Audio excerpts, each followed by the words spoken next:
Well, he just did. He just scored 8 points. That's the thing. He had a career. Yep.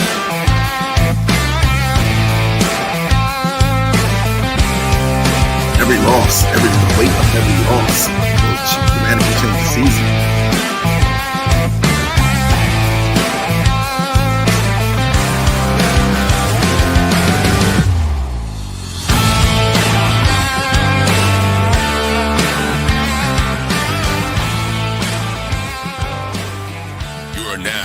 Listening to the Sportz Nutz. Yes, you are. You are indeed watching the Sportz Nutz. Dun, dun, dun, dun. We are here. Hey, guys, it is episode 64. Like, what, Matt? Okay, so let's see. Matt has said we're doing we're riding the Harley Davidson an age, and then we're also AARP. Matt, what are we at right now with our age on our episodes? Right now, we're telling all the kids to get off our lawns. That's what we're doing right now. That's what we're doing. Get off my lawn! Get off my grass! Hey, don't let your dog poop in my yard, right? Yeah, make sure you pick that up. Absolutely. Tap on the window. Tap on the window so the person can see hey, you. Hey! Oh, wait, pull the blinds down. Pull the blinds down, right? Yeah, what are they doing over there? What are they doing over there? Guys, yes, we're cracking it up the old school style. And guys, ladies and gentlemen, I don't know if you notice.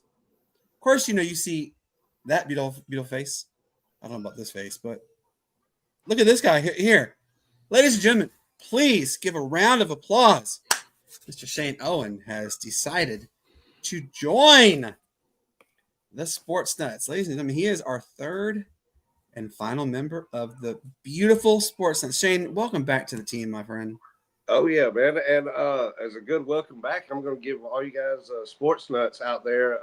See if you guys saw it today. Got to come across the ESPN. Mr. Randy Moss, he's finally come out and put something, I believe it first came out on Insta today. He is battling cancer. They found something in between his pancreas and liver.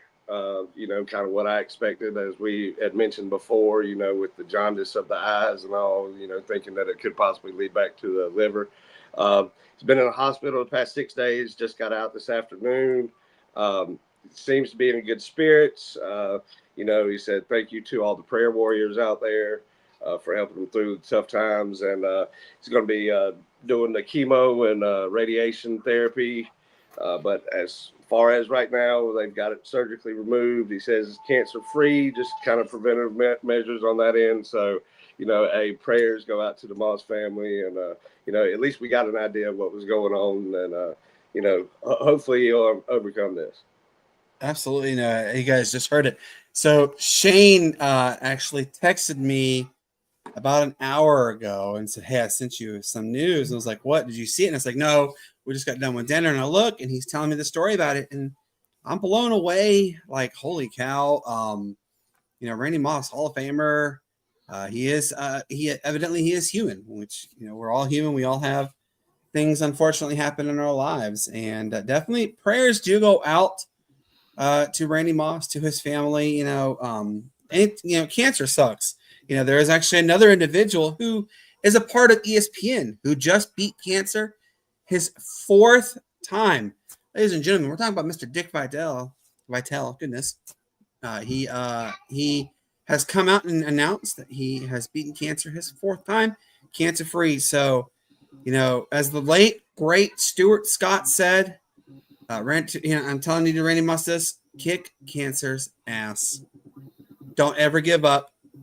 Jimmy V said it best. Don't ever give up. You got this. All right, guys. So we have, as you just heard, Shane Owen has broke the news, really, of the day, of the week, is that Randy Moss has unfortunately been diagnosed with cancer. We'll dive a little more into that as well. Hey, guys, I have a quick question for you. What does the number 17 mean to you? Matt, what does the number 17 mean to you? Absolutely nothing. What about you, Shane? What does the number 17 mean? Phillip Rivers. Dennis Schroeder. We're 17. No. Actually, it's Schroeder, sir. Get your German correct. My apologies. But Phillip Rivers, yes. So how about this? 17 in college football means what? Got you stumped. We'll talk a little bit. We'll talk about it in just a minute. Why am I mentioning the number 17? It's actually pretty good little tidbit. Shane has brought this one also attention to us is Scott Frost. He's back at his former stomping grounds. We'll talk a little bit about that as well. Hey, Matt, I texted you this, and I don't know if you saw it in time. The Indiana Pacers, Thomas Bryant, is officially a Pacer. We'll talk a little bit about that as well. Yeah. Guys, we're still kind of like in shock and awe about Devondre Campbell's abrupt quit on the 49ers, and Kyle Shanahan has issued some stern words and warnings that time is about to come to an end in San Francisco. We'll talk about that as well. And Travis Hunter, he's in the news because obviously he is the overwhelming favorite to win the Heisman Trophy, but also he has put out a bold prediction about Coach Prime. Is he going somewhere or is he not? You know about that one. And then, of course, Matt. Oh, yes. The glorified Collegiate Basketball Association and his ever popular term that Bronny James has the potential to be an Eric Bledsoe type player. As you know, he scored 30 points last night, but again, he played against everybody. We'll talk a little bit about that. And so then also we're going to let you guys know about next Tuesday's episode. We have a former NFL player coming on our show, so we'll talk about that in a second. Before we do, excuse me, I got to cough real quick. Sorry, that was bad radio. If you guys can, look, like our Facebook page. We're at 250 on the Facebook page. Let's get it going, guys. Let's try for that 300 by the end of 2024 to start 2025.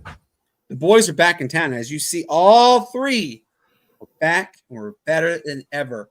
Season 3 literally is knocking on that door. Look, Christmas Eve, we may do a little special because it's Christmas Eve and it won't be long, but it's just really that will be the final episode of the Season 2 campaign. And we will take a week off, spend time with our family. Matt, I have a feeling Cassie, me, and the girls are coming down, so we definitely kind of try and get together. Shane, I'm sorry, but I have to throw you in my suitcase because you have to come too. No. I got to go to Charleston. I got to go see Grandma for Christmas. We'll see. I got to make mushroom risotto is my Christmas Eve tradition at my uncle's dinner, so I got to make it. And you see this, Matt? He's already back, and he's just forgetting that he's not going to make us the dish. Good grief. So you know what, though? Before we go any further, guys, I got to let you know, Shane, during tailgating season, oh my God, Matt, I implore you to ask him to send you some of his pictures during tailgating season. This boy has fall off the bone chicken wings, ribs, you name it. This dude, oh my God, the way he sends me the pictures and he describes it. I can smell it through the phone. It's so yummy. Oh my God, it looks so damn good for the game. Oh yeah. Well, I mean, as far as that guy below us, Brandon, as far as him coming back, I mean, can we really call it like a comeback? I call it more so like he took a vacation for a season. I mean, the boys are back in town though, right? We all back together. Season, man. How was your vacation, Shane? It was busy. It was busy. So it was no vacation. Wait, where's your co-host tonight? Is she behind you? Yes, somewhere behind me, laying in the bed right there. All right, Miss Lily. I hate to do this to you, Miss Lily, but you're flagged. You haven't graced us with your presence yet with a big smile from the Mrs. Lily behind him. Hey, go on our Facebook page. Around. That's about what Sel does. Guys, go on right now and follow our Twitter account. So Twitter did this really weird thing. I don't know if you guys noticed it, but everybody got hit with it. We got popped in it real like so. At one point, we were like at 310, and all of a sudden we're down to 160. I'm like, where the heck did it all go? But Matt and I had this formulation. It's due to all those adult bots that are out there that are just fake accounts. Yep. So let's get our Twitter account back up to at least the 200 mark before the end of 2025. We'd really appreciate it. And also, hey guys, we are one subscriber away from the magic number of 140. The next person who subscribes, you do win that gas card.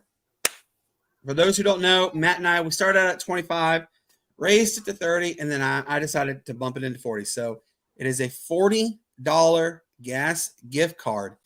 All you need to do, click subscribe. And man, guess what? If you beat anybody else, if you're the first subscriber to get us 140, you win it. And it's no BS gas card. It could be like a BP gas card, an Amoco, Phillips 66. I don't think Texaco's still around. And then like, let's see, there's Quick Trip Racetrack. I mean, so it's a legit gas gift card. We're going to get it to you. It's a $40 gas gift card. And guys, I don't know where, okay, so actually I do know what gas is where you're at, Shane, because you're literally in my neck of the woods. And today's prices, ladies and gentlemen, Easy, South Carolina, we're $2.51. Over in Simpsonville, I believe it's $2.63. So we're pretty equal. Matt, please, do you know what gas prices are in your area? Well, you know, the discrepancy from gas in the city of Atlanta to the outskirts of Atlanta is a big. So wait. Are you near Duluth, right? Yeah. I'm Duluth is Gwinnett County. I stay in North Carolina, Gwinnett County. So Gwinnett County is where all the gas comes in, meets. And I promise you guys, go down Peachtree Industrial Boulevard, or they call it the PIB. Go down PIB. There's a Quick Trip right before Abbott's Bridge Road. That gas station is always the cheapest, and it's always the busiest. Oh yeah, I was out today at the Quick Trip over there beside the Ross and TJ Maxx and all that good stuff there in Simpsonville, and it was $2.51 at some point around lunchtime. I need to come up there where you guys are at. Well, you know what it is, though, Matt? It's because we didn't. Because of the roads, we don't really have we don't have a gas tax, you know. And you know the reason that we don't get it is because nobody votes to take the extra tax to fix the daggone roads. Mm-hmm. They just good old boy stuff and just throw a bunch of potholes covers on them and you're good to go. And that's what happens. But it is amazing that North Carolina has like 27 more cents tax on fuel than South Carolina, but yet their gas is normally about 10 to 15 cents more at the most. That is weird. That is very weird. You know what though? I got some news for you guys, and I'm going to share this with you. I'm going to share with you and the world. So Matt knows kind of what I'm going at with this one. Shane, you don't, unfortunately, but ladies and gentlemen, you are looking at the three amigos. Mr. Matt, Shane, myself. We're going to go on a road trip this summer, gentlemen. And you three we're all going to go because why? Uncle Brandon's going to pay for it. Yes, we are looking at possibly going to Somerset, Kentucky for about a week's trip. We will broadcast there. Reason being why Somerset, they have the Grand Lake there. Also, it's on the edge of the mountain, so the mountains are really pretty, range are pretty there. And you know, Cassie and I have debated about moving there, so we're kind of putting feelers. But we will be going there. And there's a good chance I will pack you three up as well. We will go do a show at a beach. Some beach could be a beach in South Carolina, could be a beach in Georgia, could be a beach in Florida, Alabama. Heck, might even choose Mississippi. Just yeah, man, you just make sure that my hotel room has the chocolate on the pillow. I need fresh linen every day. I need fresh towels every day. Lobster meals every day. Okay, yeah, lobster. So Uncle Brandon. Okay, big bag. Here's what Uncle Brandon is paying for. You ready? I'm paying to drive us down there. I've seen your driving, Brandon. I'm going to go ahead and follow you guys. You know, my driving is actually the best. I think. I'll drive. Yeah.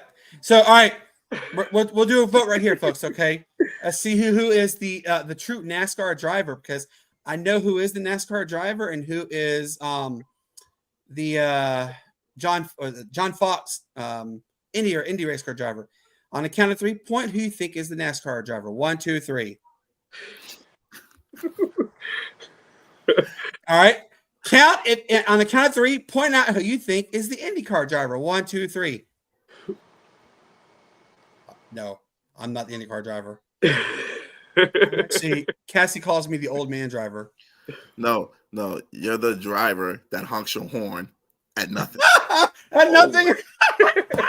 Oh, Cassie's got to hear that. There you go. So Shane, what you don't know is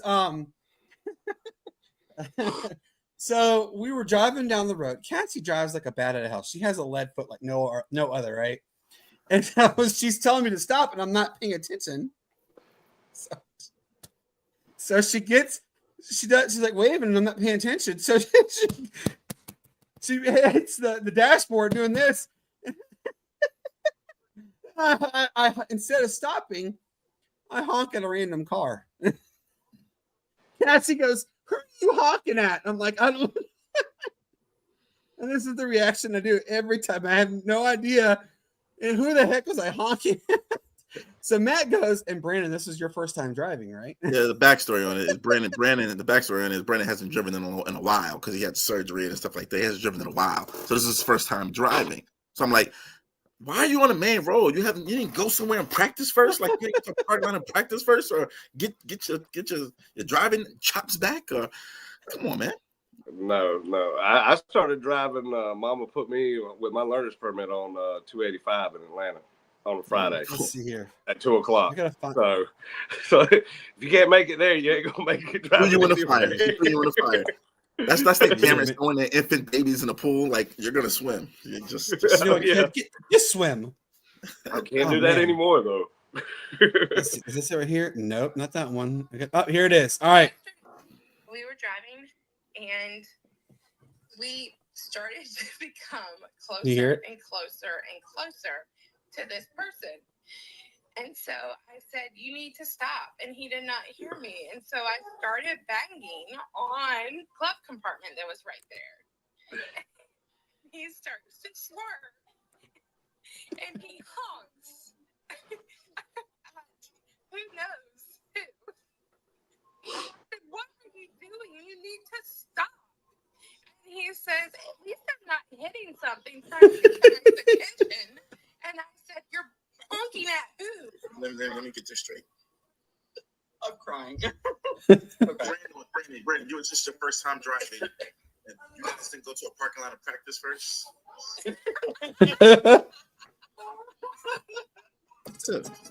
Pretty much. And Cassie goes, "What am I going to hear?" Oh man, that still is the running joke here. I've forgot what we were talking about. What the heck? Sports. Oh my god! All right, look, I'm running on 2 hours of sleep in 2 days. All right, so guys, ladies and gentlemen, let's get it going. Before we do, Matt, actually, you know what, Shane? Who do we give a shout out to always? Oh man, always got to shout out our sponsor, Tequila's Grill, over in Easley. Also have a location in Simpsonville, close to the Aldi's and all. Both are pretty good. Had it the other day. It's good. Just the same. Didn't stay inside, just ordered takeout. But hey, the one in Easley, my favorite, the salsa bar. Good happy hour specials, man. Be sure to give them a call and everything. You see all the information down there. Man, it's delicious. I can urge everybody to go out and try it. You guys do see that tree behind me. It means holiday season's here. You got to get your holiday corporate events booked right now. You know what? The next the next 2 people who called it book their holiday event, we'll give you a coupon for a 15% off code for 15% off. Man, Brandon feeling like Oprah today. Oh yeah, you get a car. Hey, get a let car. that grow out a little bit, boy. I hear you, Santa. Look, let's get it going. Give them a call, 864-307-8028. Better yet, Matt, what is the address? Oh man, guys, just I'm not sure what the actual address is, man. I just go up there, man. 5155 Calhoun Memorial Highway, Easley, South Carolina 29640. That is where? Tequila's Grill in Easley. Oh, some really good food. I cannot wait for all of us to get together and really, have some adult libations and have some queso and anything else, because it's some damn good food, guys. It's really good. So It is. All right. So I asked you guys earlier what the number 17 in college football mean. Have you guys figured out what it means yet? No, have not. But you're gonna tell All me right. that? So I'm going. What'd you say, Matt? You're gonna tell us though. Hey, Matt. Guess what? You see it. You're flagged. Rich Rodriguez. Last time he coached at the University of West Virginia was 17 years ago. Yes, folks, Rich Rod has departed from Jacksonville State, Alabama, to the same grounds that he was at 17 years ago, and he is the head coach at the West Virginia Mountaineers. What do you think about that? It's funny. You see a lot of teams going back to their old coaches. I mean, you said, as you mentioned earlier, and I told you, Scott Frost back at UCF. We got Rich Rod at West Virginia. I mean, even Bill Belichick's coming back to the college ranks. Yes, and I'm so glad you mentioned that. There's a lot of stuff, a lot of coaches changes going on in the land right now. I believe it's going to be great for the future of college football. Now that we see, to be honest with you, some of these coaches they were facing recruiting violations and stuff back in the day. Now that it's legal, we'll see exactly what they really can do. Mm-hmm. Absolutely. So it's going to be interesting to see, and with the current climate in college football, the way it is, win now, win big, and win championships. There's going to be a whole lot of competition now in recruiting that with the big names coming back that you haven't seen in a while. It's been a coordinator promotion type of deal for the last little bit, and now we're starting to get some head coaches, rotation back into not only their old teams but new teams. So, it's going to be fun to watch, and I think the NCAA's got a big challenge on their hands trying to kind of regulate a lot of this going on right now.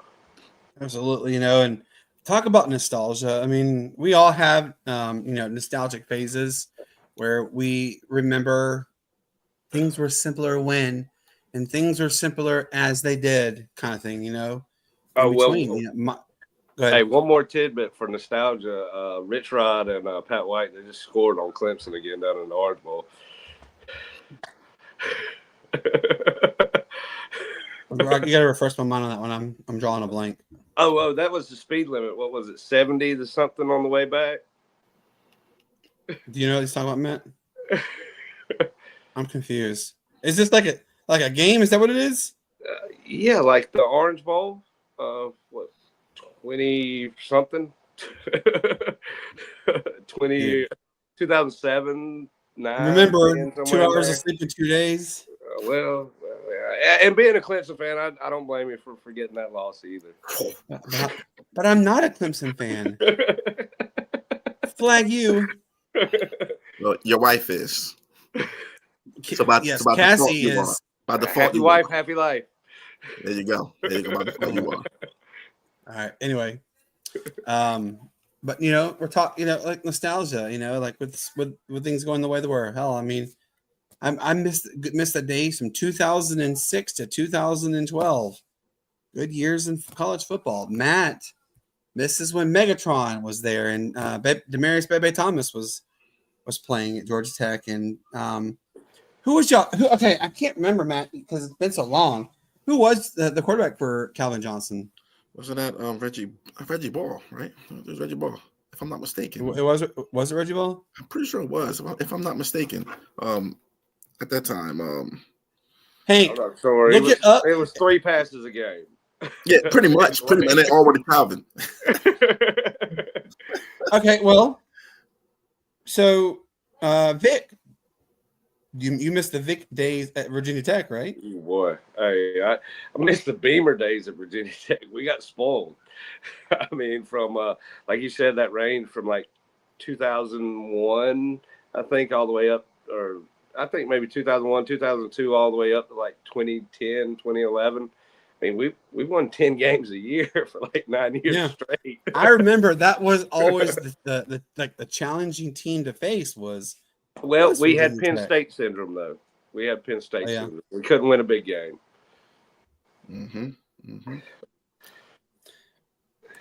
Okay, Hank said, all right, so I sent Hank an invite to come join us.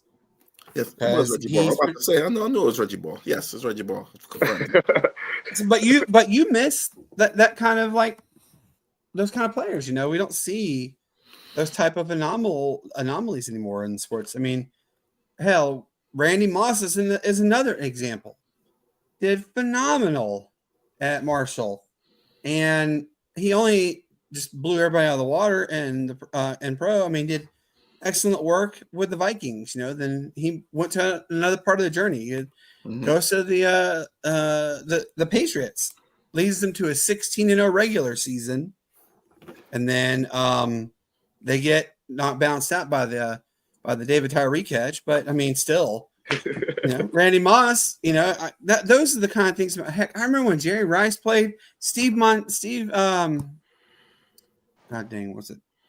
Joe Namath. Not Joe Namath. Steve Young, and Joe Montana. I remember them playing. And I remember Brett Favre when I remember when he was drafted by the Atlanta Falcons, or when he was traded, and he goes and he leads the Green Bay Packers to a World Series or Super Bowl. What? You okay over there, buddy? Are you okay over there? Because I mean, what's the matter with you? Did you get some sleep? This is not no damn Brady Bunch, folks. But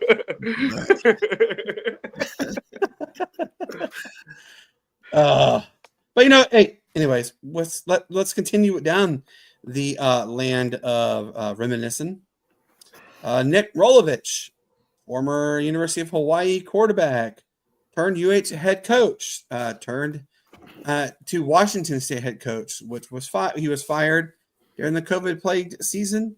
Cal Berkeley has hired him as a senior offensive assistant. Okay.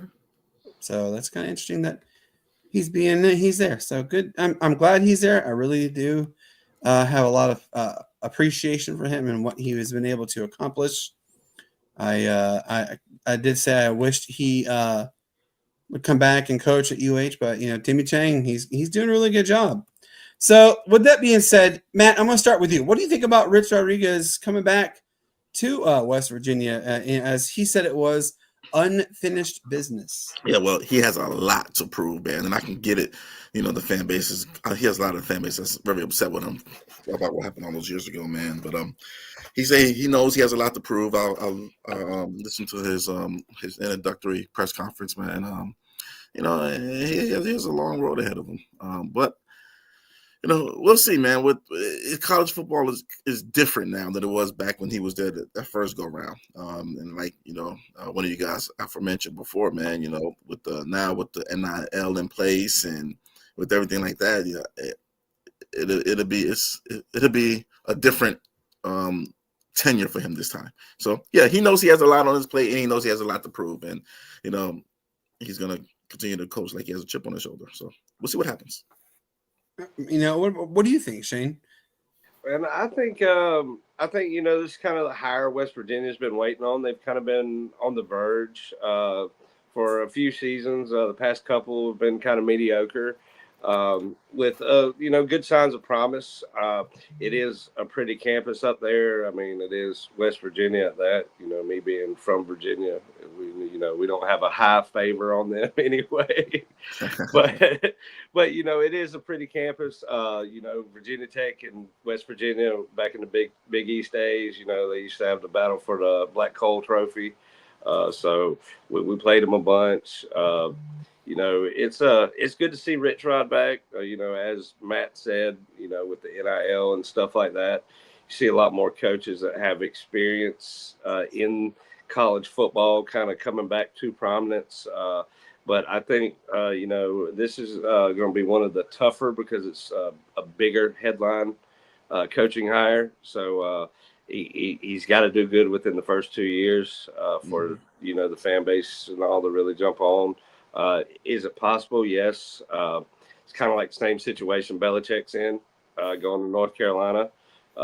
They've been great ranked the start of the years here about 4 or 5 years ago. Now they've just kind of fallen off the mediocre. Had some great quarterbacks though during that tenure.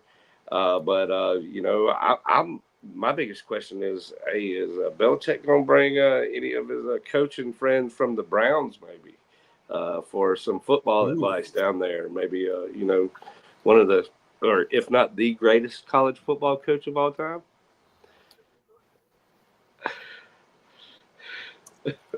Do I think he's gonna pass? Do you think he'll pass Joe Pa? Well, no. I'm saying that he might bring on maybe Saban as a special what do they call him? Advisor Special to the assistant? team. Yeah, advisor Special to the team or advisory something like assistant, that. Yeah. But they had great years in the Browns together, and also Belichick said that he wants to kind of treat it as an NFL supplier. So he said he's going to get the kids right on the field and going to get them right in the classroom. So if they even don't make it to the NFL, that they've got success in their career that they choose. And we've all heard the stories. And don't know how Gronk lasted so long up there, but he is a hard A. So we can only see. Like I said, the coaching changes and bringing a lot of the older guys back into the college ranks, and NFL guys, tenured guys, anybody with a big name out there. It's going to be fun to watch next year. Well, here in probably the next, how many days? Like 13 days left in the transfer portal. So, they're having to get these announcements out quicker than what they used to try to cover the transfer portal with as big as it's gotten. So it's going to be fun to watch. Yep. Matt, what about you? Yeah. Well, first of all, everybody, let's get everybody to like, subscribe, follow, and share, Twitter, Instagram, wherever we're at, everybody just like, share, subscribe. What do you think about what he was saying though with the the portal they're moving faster now in the portal than in years past? Yeah, man. I mean, people are getting used to it now, man, and you're getting more kids that are going into it. The thing, it's a lot different now. And I think we mentioned this maybe about many episodes ago. We kind of talked about this. That's about last season, actually.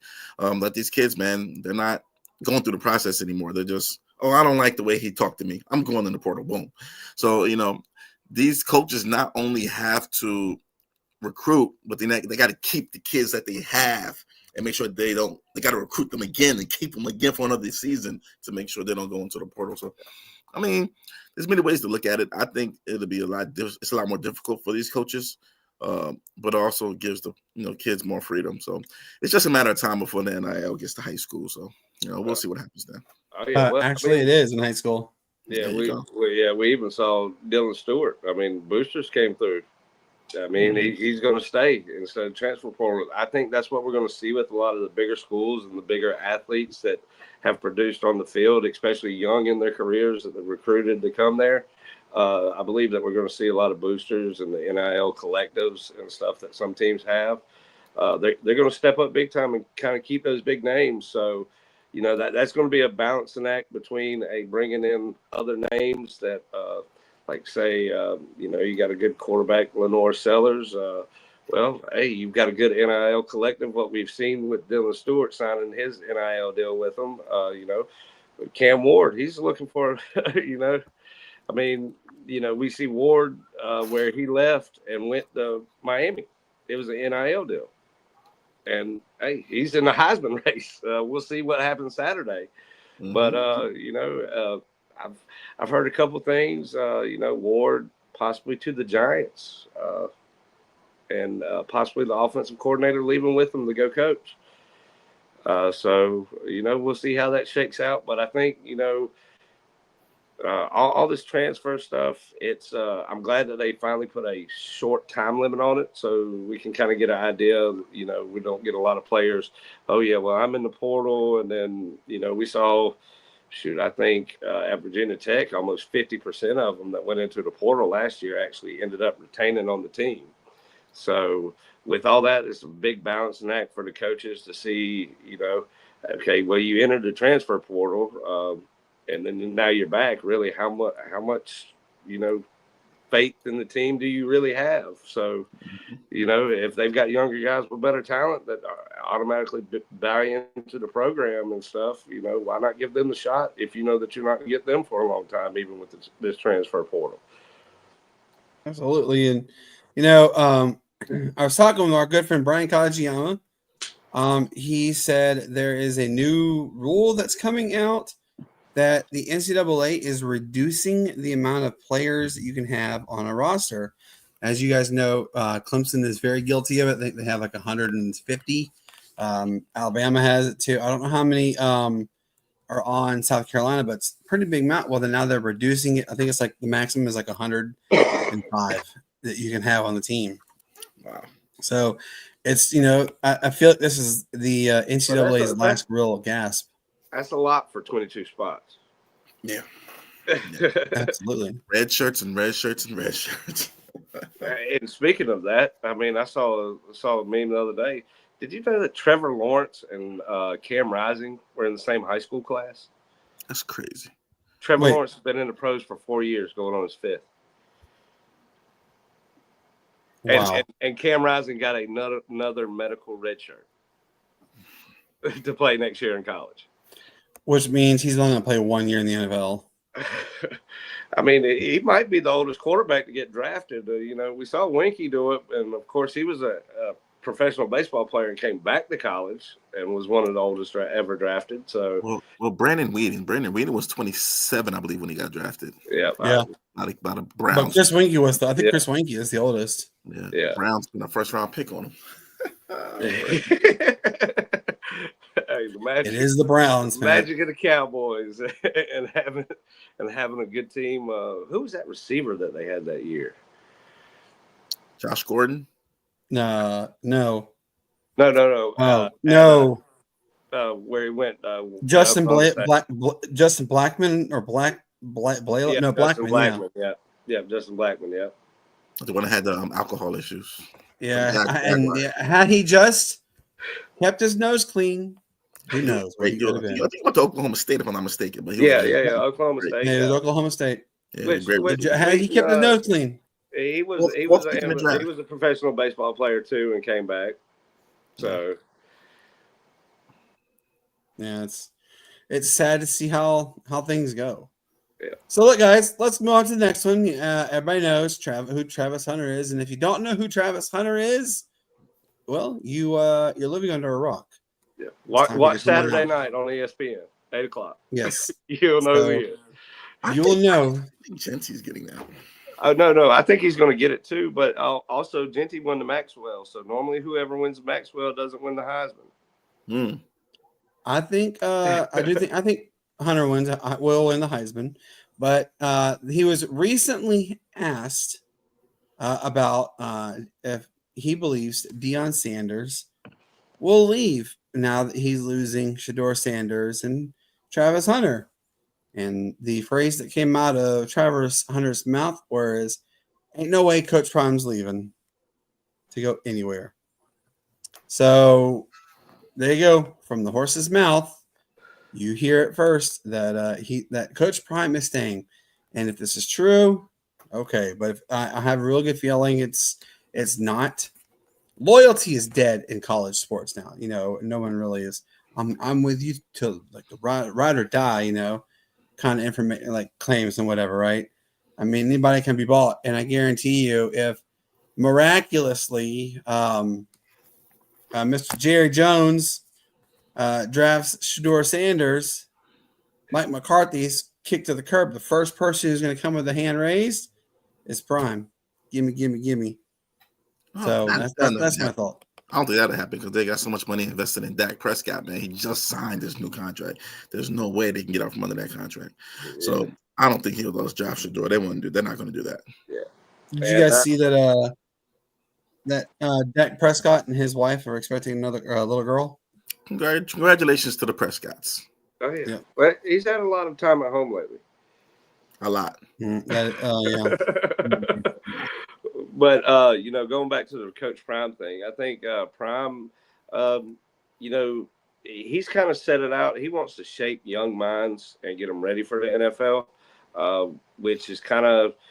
I don't think Belichick might have accepted a college role without Prime being in the situation that he's been in a major D1 school at Colorado the past couple of years. I think that that kind of made Belichick kind of like he sees the direction the NFL is going and college is going as well, which is a supplier for the NFL, and he wants to make it he doesn't want to get kids in there that don't know what they're doing.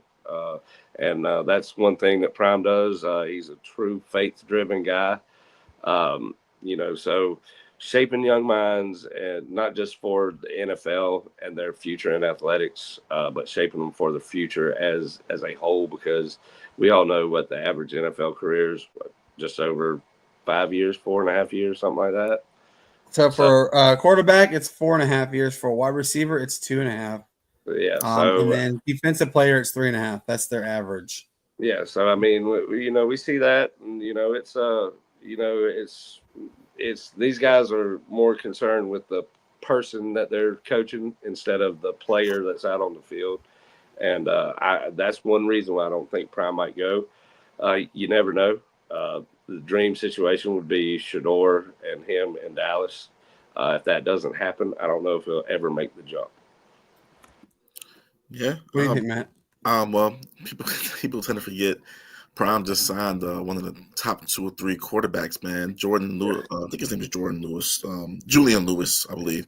5-star prospect quarterback, man. Probably more likely to be better than Shador, so from what I've seen. Prime isn't going anywhere. He got his quarterback. They just signed another 4-star receiver who's just like Travis Hunter. He doesn't play both sides of the ball, but he's dynamic receiver like Travis Hunter. I think a little bit faster as well. So, Prime's going to be low. They got that offensive lineman, one of the top offensive linemen last season. They're going to get better players. When you started the school, was a process. They had, they made their run. They had a heck of a lot better season this year than they did last year. They were ranked. They possibly could have made it to the bowl if they didn't just lay a turd against, I forgot what team it was, but they laid a big turd in a very important game. Other than that, if they would have won that, they would have got into the tournament, man. So, Prime's good where he's at, man. I don't think he's going to leave. I think he's actually going to stay. All right. I mean, it is up in the air. I do have that thought that he would leave just because he can't be with his son anymore and try and do like a LeBron thing. But no, I'm not gonna. He did say that he never wants to. He can't coach NFL players. He doesn't want to coach NFL players because you can't tell him anything, and he knows because he was an NFL player. It's like they make more. They're gonna make more money than their coach. You can't tell him anything. So he stressed out all the time. He was on the Shannon Sharp and Chad Ochocinco podcast, Nightcap, and you gotta check that interview out they had with Deion Sanders a few months back, and he spent a good 5 minutes talking about why he wouldn't coach in the NFL. So check that out. I got a Deion Sanders autographed helmet from him. An actual full-sized helmet from him signed. Give it to me. No. Just take it when I go up there, Brandon. That's all good. You keep saying you're going to come up here, but you haven't come up here, sir. I will, man. Soon. I gotta, I gotta. We gotta start shooting for our season 3 intro. We had the gang here. We're not there yet. When we get up there, I'll get up there. All right, guys, let's switch on over to some college football real quick. Right now, we're only talking about the FCS playoffs. Mm-hmm. Playoffs? You kidding me? Playoffs? Yeah, we are talking about it. Indeed, we are. Tonight's matchup actually starts in about 45 minutes Eastern time, which would be 8 o'clock their time at Montana State. They are playing host to Idaho, which, guys, if you don't remember, Idaho at one time, they're part of the Western Athletic Conference there, and they that dissolved and they went to the Conference USA, and now they are FCS, and they're in the FCS playoffs. Matt, I think Montana State wins. I think they handle them like 38-17. What do you think? Oh, you got to go Montana State. I'm pretty sure they're the ranked number 1 seed in their bracket, correct? If I'm not mistaken. They're gonna. I think they're gonna win big. I say 28-10. Ooh. All right. What about you, Shane? Idaho or Montana State? Given the past 3 years, Montana State is kind of taking the torch from North Dakota State as being the most prominent, FCS college football team that we have. They're good. They're playing at Montana State, so that doesn't help. What's that? The barn that the Vandals play at. One of the most unique indoor football stadiums that you'll ever see. If you don't know about it, go check it out. Kind of almost looks like a basketball gym, but with a football field in the middle of it, the way it is. I think Montana State, especially in the elements out there, but they've kind of become the most prominent, FCS college football team that we've seen since I think Trey Lance at North Dakota State. Them, Montana, North Dakota State's still a good team. It's kind of we're waiting to see North Dakota State, Montana, are they going to make the jump since they've been prominent? We saw JMU do it. App State's done it here lately with the money going on in the FBS instead of the FCS. Will they make that jump? And, are they going to be able to, unlike Idaho, jump from the FCS to the FBS? Now they're back in the FCS. So it's going to be right. But with all the, talks around, around college football now, what teams to bring in and, how can we make our conference better and more competitive? We're going to see a lot of these FCS teams be kind of putting on magnifying glass to kind of bring them up. And this year's FCS playoffs is going to be great, I think. So it's funny you mentioned that, actually. And we'll talk about this more in a minute, but the Mountain West Conference has already expanded by 2, and they're looking to add both North Dakota State, South Dakota State, both Montana and Montana State, and also they're trying to lock down getting Toledo as a football-only member. So, and if you just heard that, the majority of the Big Sky would be going to the Mountain West, which is from FCS to FBS. So, yeah, you're right. It's interesting to see how it's going. But now let's go to the next matchup. South Dakota State, the Jackrabbits, they're heavy favorites. They absolutely are. Aren't Incarnate Ward. They're always good at being fast on offense. But San Diego State's too powerful. I'm thinking 48-10 San Diego State. Shane, what do you think? I love Incarnate Ward, especially, we've seen him a couple times in the NCAA basketball tournament, kind of make some noise. They're a good school. They just don't have the football prominence that the Jackrabbits have.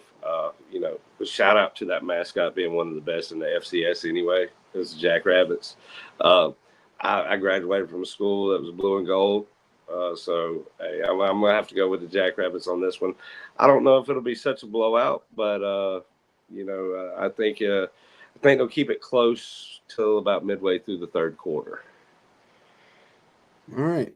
All right, Matt, comes down to you. Oh man, who wins and why? Oh, gotta go with the Jackrabbits here, man. They just have a bevy of rushers, man. That I think they're just gonna ground and pound them, man, to submission. So I see the Jackrabbits taking it. Give me 40 to 14. Ooh, so you're kind of in the same boat I'm in with that one. All right, now comes the fun game. UC Davis, which folks, breaking news on that one, starting in 2026-27 season, all but football will be in the Mountain West Conference, and talks are in 2027 and 28 is when football will make the jump to Mountain West Conference. So we're eagerly awaiting that the jump, but they are traveling to South Dakota. They're playing in the Dakota Dome. South Dakota, now they're favored by 5.5. South Dakota, they're not a pushover team by any stretch of the imagination. And if people think they are because Big Brother's better than them, I got news for you. They beat their big brother.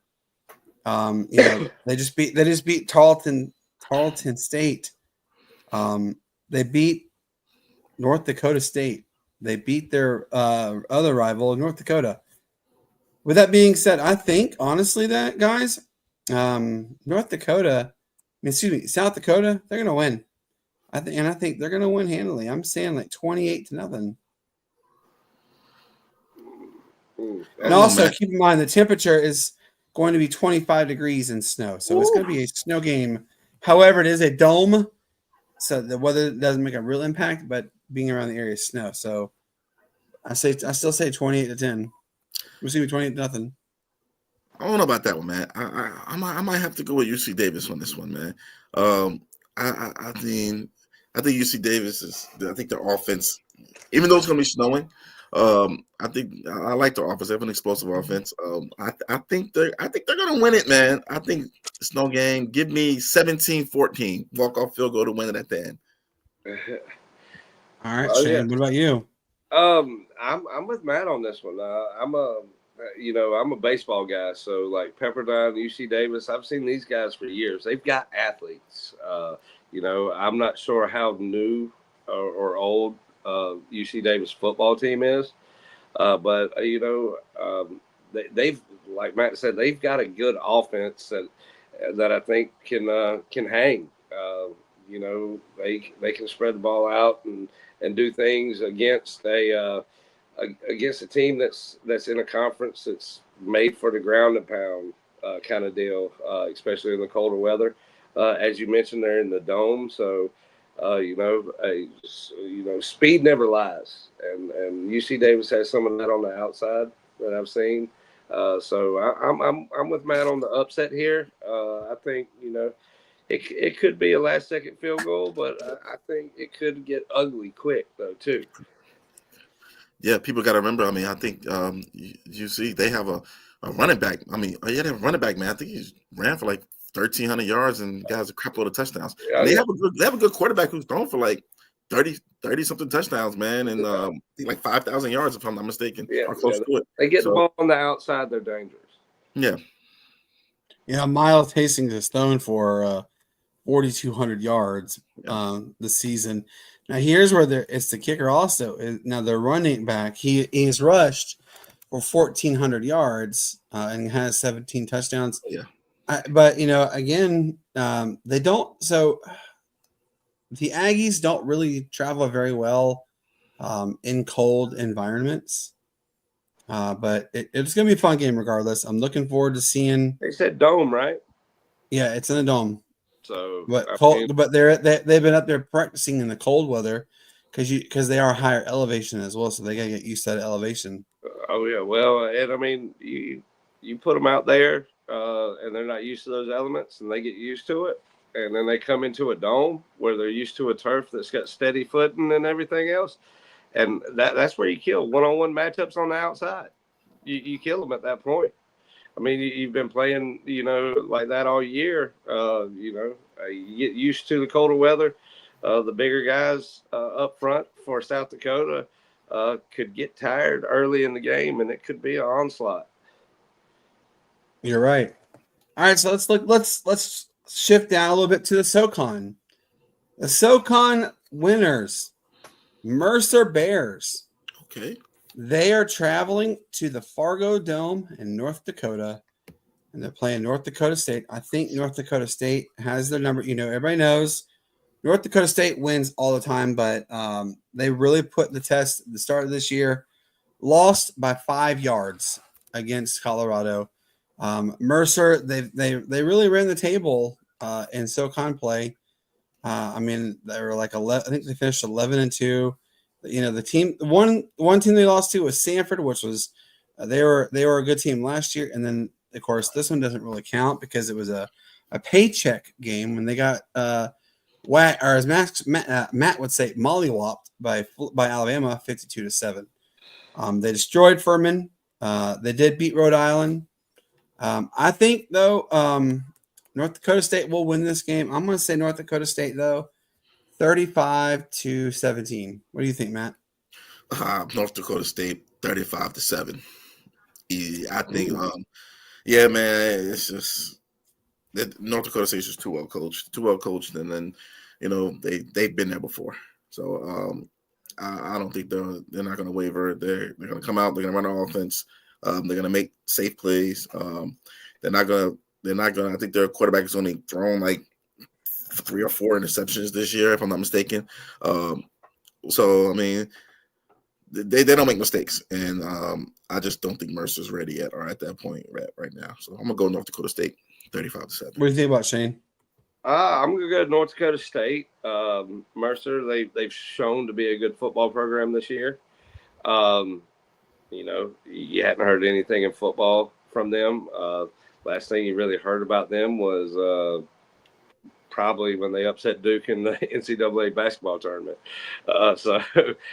Which I got a couple of real good Duke buddies. It's funny, there's an old Travis Tritt song. So I said, Lord, Mercer just walked in the door. Oh boy. It's one of those things. I think Mercer will come out, like Matt said, maybe and score 7 quick. But then I think that everything settles down for North Dakota State and the Fargo Dome. And like you said, they're too well coached to let that happen at home, especially in this round of the playoffs. They're a quarterfinal, semifinal, final team, if not champion. And that's what they pride themselves on, and that's what they've kind of been on. So I think the Fargo Dome proves too much for Mercer. I like it. It's going to be good games regardless. So stay tuned for that. All right, Matt, let's talk about years and minds love. First love in any sport. And Matt, what is that great sport that we're talking about when we say that? That'll be that sport that was invented by Mr. James Naismith. Yes, it is the basketball. Guys, NBA mid-season cup. Wow, is all I gotta say.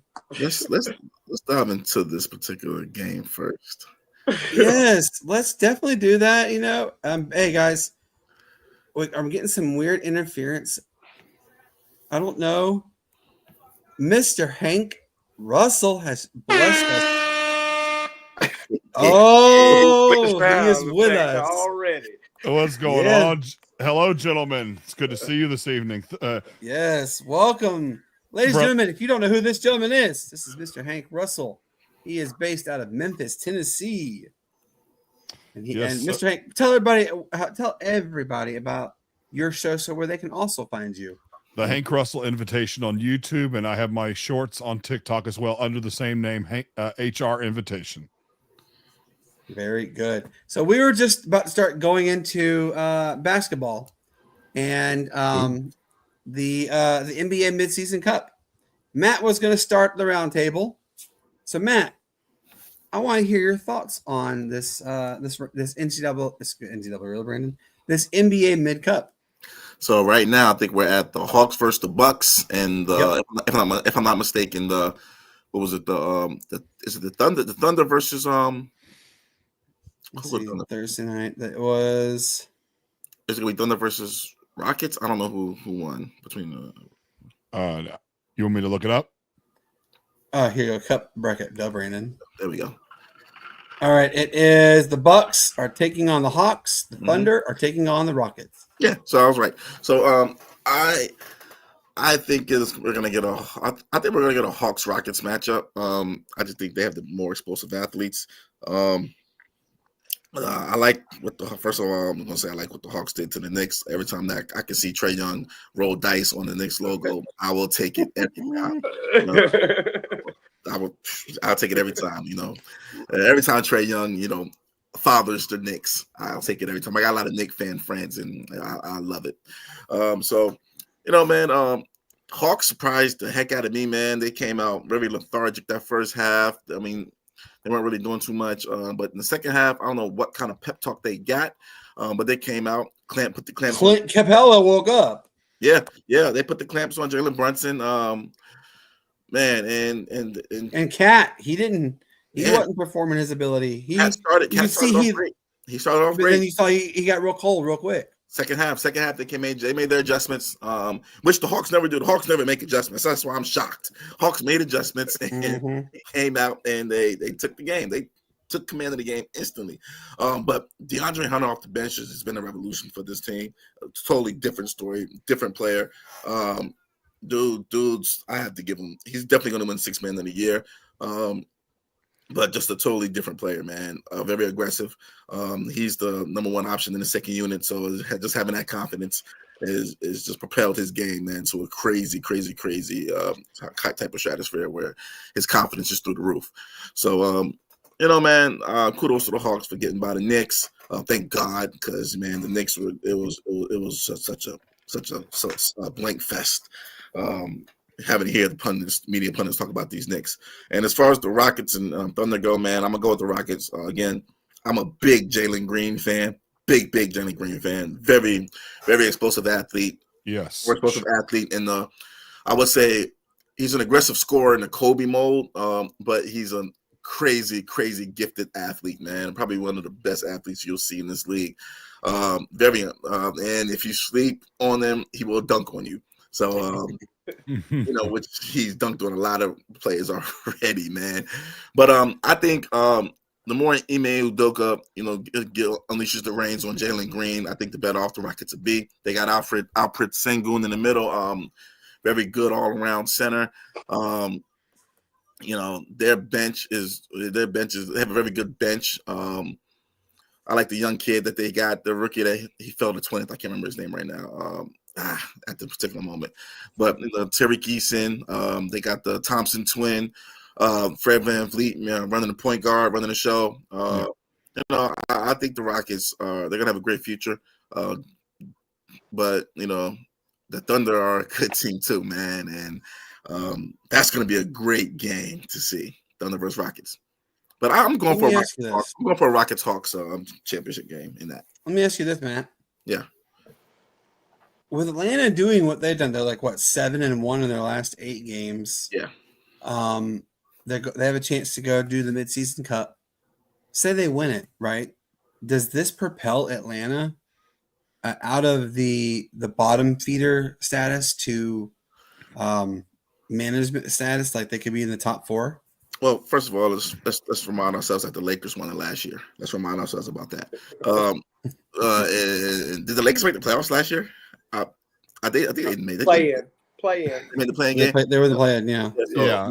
Hopefully the Hawks can make it to where it's not a running joke that if you make the play-in, if you win the in-season tournament, you're a playing team or something to that effect. Well, hopefully that's not the running joke.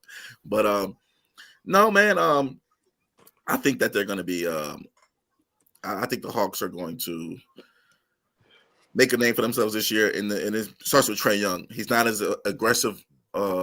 Trying to look for his own shot more. He's dialed that back a lot, leading the league in assists, which he was always up in the top 2 or 3 in assists in the league anyway.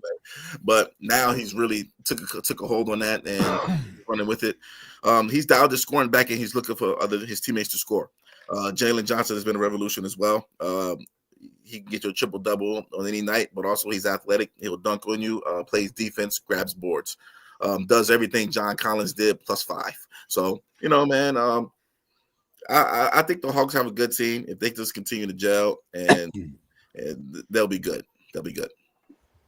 I like your thought on that one. Let me ask you this, Hank. You know, you're Memphis, so you see the Memphis Grizzlies and what they have achieved. You know, they were the bottom feeders. They really were. When they were Vancouver, they were the absolute bottom feeders. Mm-hmm. Now that they had a little bit of a slow start, they're getting back into the groove. They're now in the third position in the West at 17-8, literally tied with Houston for the second best overall record in the West. So you've seen that kind of stuff, but you know, going to the Atlanta Hawks, you know, first off, here's the question I have to you. It's a two-part question. The first one I'm going to ask you is if you were to tell me Friday, December 13th, 2024 at 8:37 p.m. Eastern Standard Time, that the Atlanta Hawks would have a better record than the LA Lakers, you would have called me what? I would have called you optimistic. However, I wouldn't have called you crazy. I wouldn't have called you crazy because the Atlanta Hawks have been, you know, together just as long as this particular LA Lakers squad has been around. So there is chemistry there. You know, I hate to always compare chemistry to the 2003-4, you know, Detroit Pistons, but you look at a team that doesn't really have a whole lot of all-stars, but has a bunch of above average role players or all-stars, so to speak. And I actually meant to say that doesn't have a superstar. Like, to me, Trae Young is a quasi superstar. Okay. Kind of like Chauncey Billups or Ben Wallace is. And I think that the chemistry of that team would allow them to have a better record than the Lakers. If you had asked me 6 weeks ago when the season started, or 8 weeks ago, whenever it was that it started, I would have said you're optimistic, but it's not crazy. Okay. I like that. You know, I like how you came to that viewpoint. You know, let's go to you, Shane, on this one. I'm going to ask you a question kind of similar. You know, the Atlanta Hawks, they did something that no team has as of late is able to do against the Cleveland Cavaliers. They beat them back-to-back games. The Atlanta Hawks, they beat the Boston Celtics, a full-strength Boston Celtics, and in a basically a dumbed-down lineup for the Atlanta Hawks. They've beaten higher end teams that are more talented, i.e. the New York Knickerbockers. They're higher talented than the Atlanta Hawks, and they've beaten the Giannis Antetokounmpo Bucks. This team is showing flashes of greatness, but 2016, I believe, was the last time we saw the absolute greatness. Matt, correct me if I'm wrong. Was that the year they won 60 games, wasn't it? That was the end of 160 games, but let's not forget that team got to the conference finals just like the 2021 team or 2020 team when Trae Young brought them to the conference finals. So they got to the same place, man. So Do you feel like this could, you know, if they win the NBA Cup, could this hurdle them up to that level that they need to be to finally be relevant? Well, my opinion on the Eastern Conference is kind of okay right now. There was a lot of moves in the Eastern Conference. You know, the Knicks are playing well for the pieces that they have brought in. You know, of course, you know, Brunson, Hart there in the backcourt. They do a good job anyway, and they've played for years together between you know, Nova and now the Knicks. But you know, I think they were kind of one of the favorites with the moves that they made in the offseason.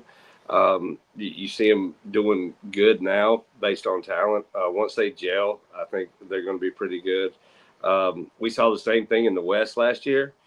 So, you know, I kind of see, you know,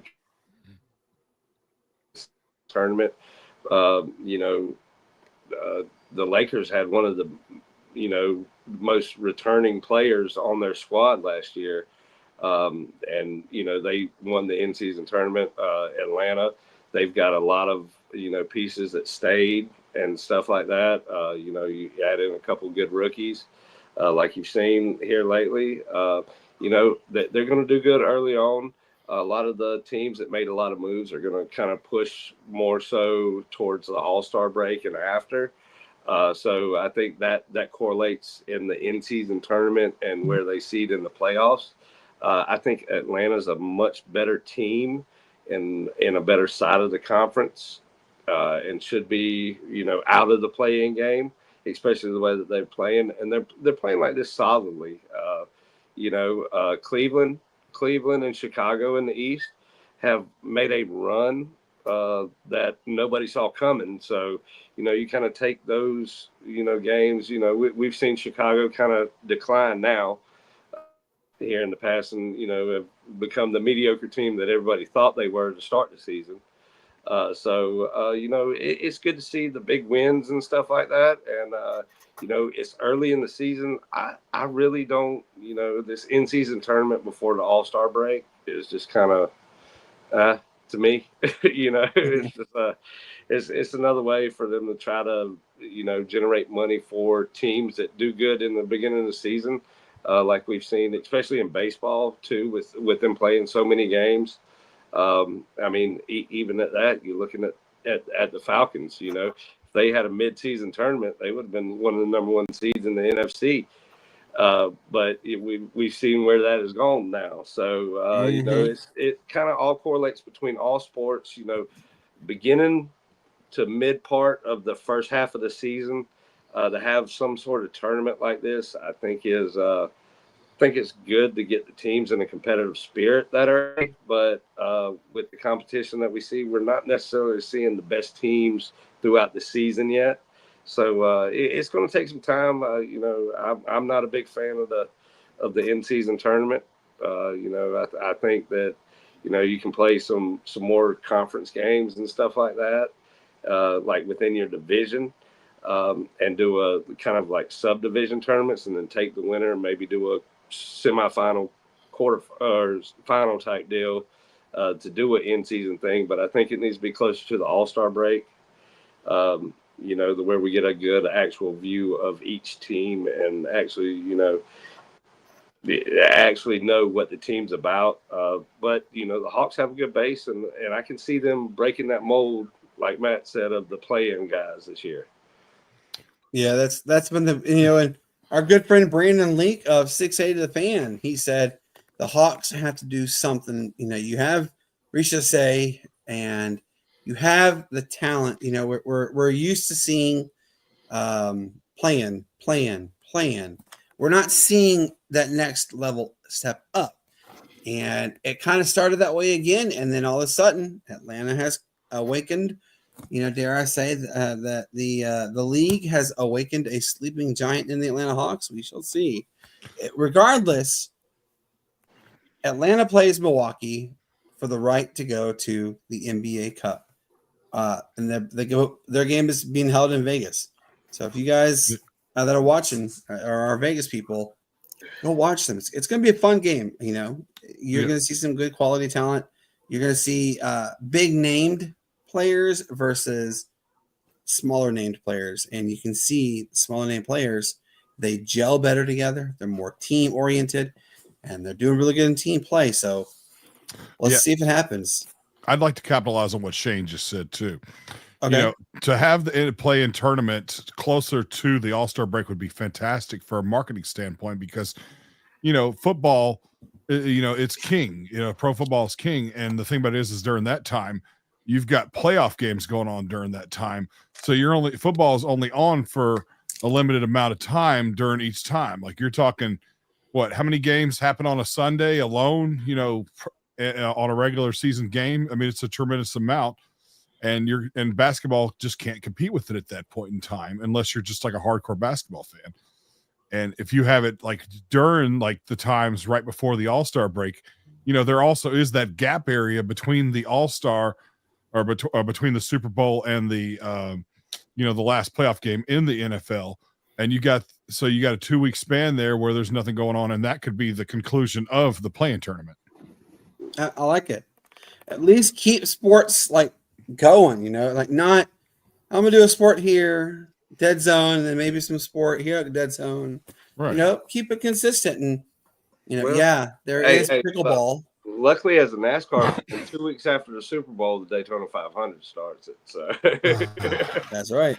I've watched one Daytona 500 in my life, and it was fun. But luckily, I was at a bar in Phoenix, Arizona. So, Oh man, I tell you, you just got to go to one. Just go to one. Which in June, Matt will be in Atlanta, I think, for the June race. Yeah, it's going to be fun. I've went to one. Sportz Nutz with Sportz Nutz. We gonna be there. I've went to one before, and I left with one of the craziest headaches I've ever had in my life. So, But you can bring the headphones. What was her name? huh?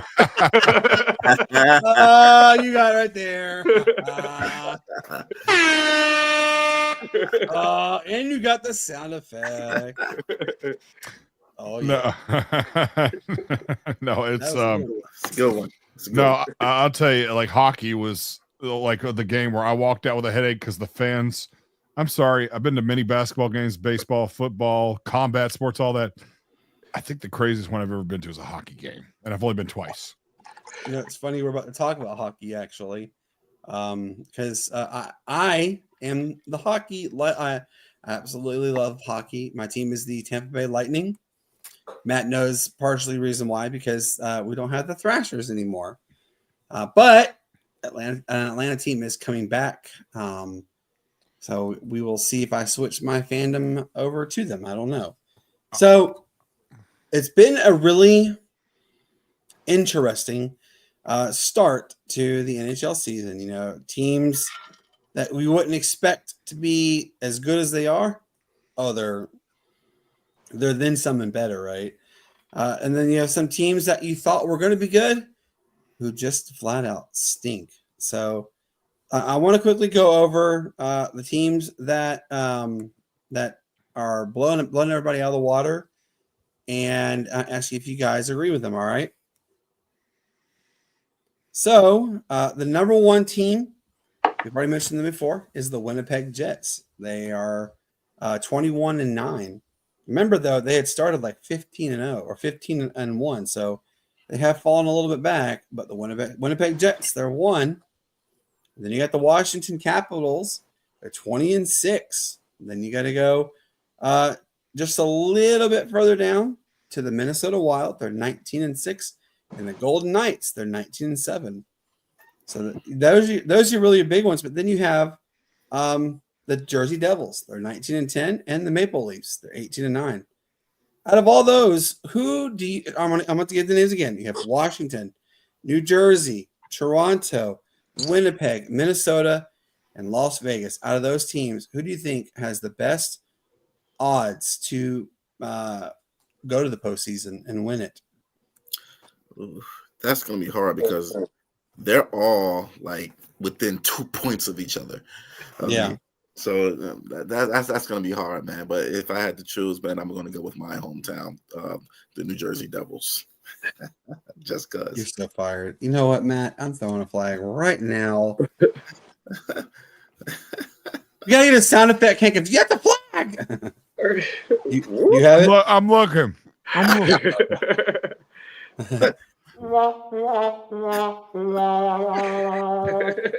Yeah, that'll work. But next one, and you get the whistle. That's a flag. All right. Hey, the Jersey Devils right now, they're 5th in the league, man, as far as their record goes. They're 5th. So they are a top 5 right now. Right now, though. Right now. Still young. All right, let's talk with you, Shane. Man, I'm a Carolina fan. You know, I loved it when the Stahl brothers were there and all. So they're a good team. Which New Jersey, as you know, Matt's team, I guess, is always a thorn in our side. But right now, man, you can't put it past Vegas. You know, with the way that they've performed in the past 2-3 years, being the expansion team and being constantly in the playoff hunt. And one of the teams with the best record, I don't know, was it last year or 2 years ago? They were undefeated for so long. Yep. You know, but that's just a team out of the ones that you mentioned that I would trust right now, because the other ones really haven't been up there lately. But, you know, we saw a lot of movement in the offseason in the NHL, which we normally don't see. it's one of those things. I think the NHL, the NFL does it first, then the NBA, and then the NFL. They go through these spurts where they have blockbuster, years where free agents become a big thing and everything else like that. So I think that with everything happening like that, there's a lot of turmoil, like we just discussed in the NBA early on in the season.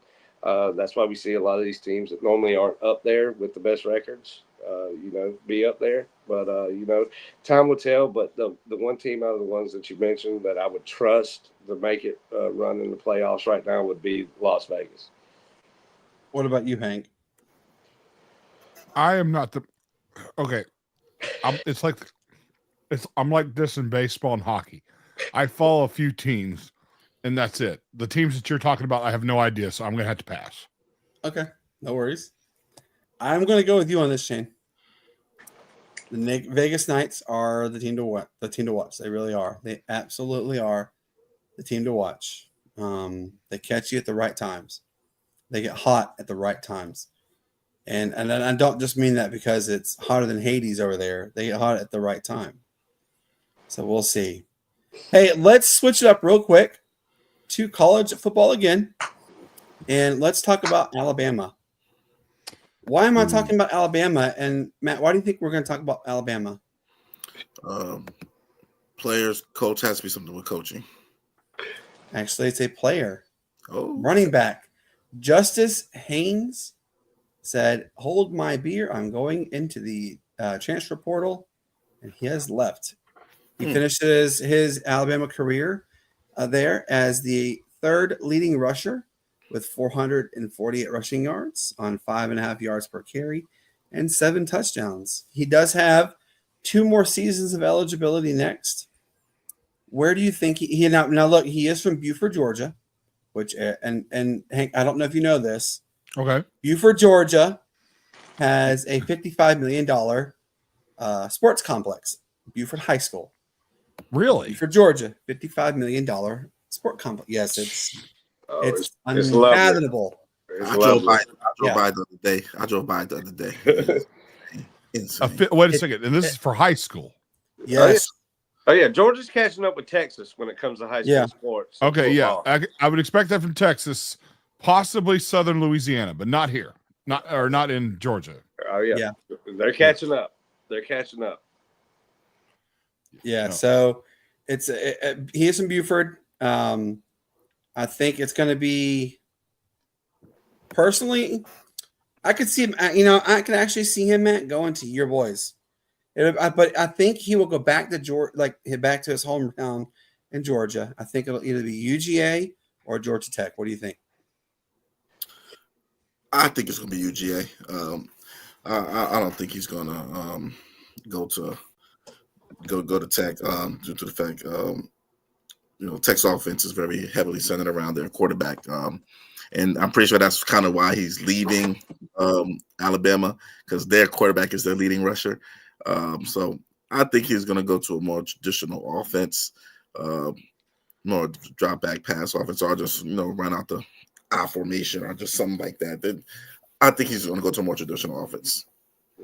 Oh yeah, well, hey Matt, I think he needs to go to another Tech since we're losing our running back. And I think it'd be a good fit because we do run a spread off, run heavy.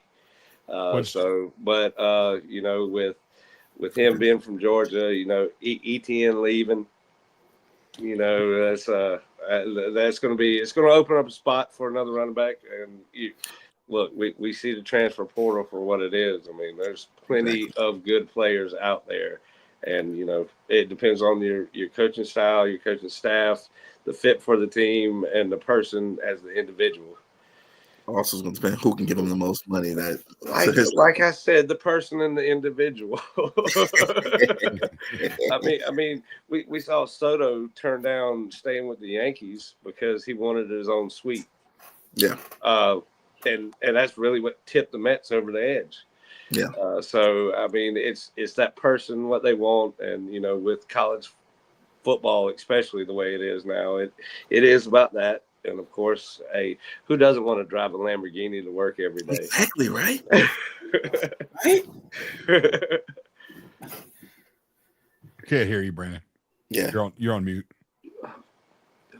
Well, You're- Matt drives his Lamborghini every day, so What did I tell you about putting my business out there, Brandon? I don't want to be gullible, but Matt, explain yourself. There's no Lamborghini. Got it. So this tags back to the whole story. Brian Greenblatt calling you out again. Matt plays for the Atlanta Hawks. Well, that's not the case. I tried out for their G League team or whatever, and I got hurt in tryouts. So that was that. That's the only time I've tried out for him. And I don't know where he got that from. So Well, hey, at least you got hurt, and then it wasn't because you couldn't play. oh no, I could play. Yeah, I could play.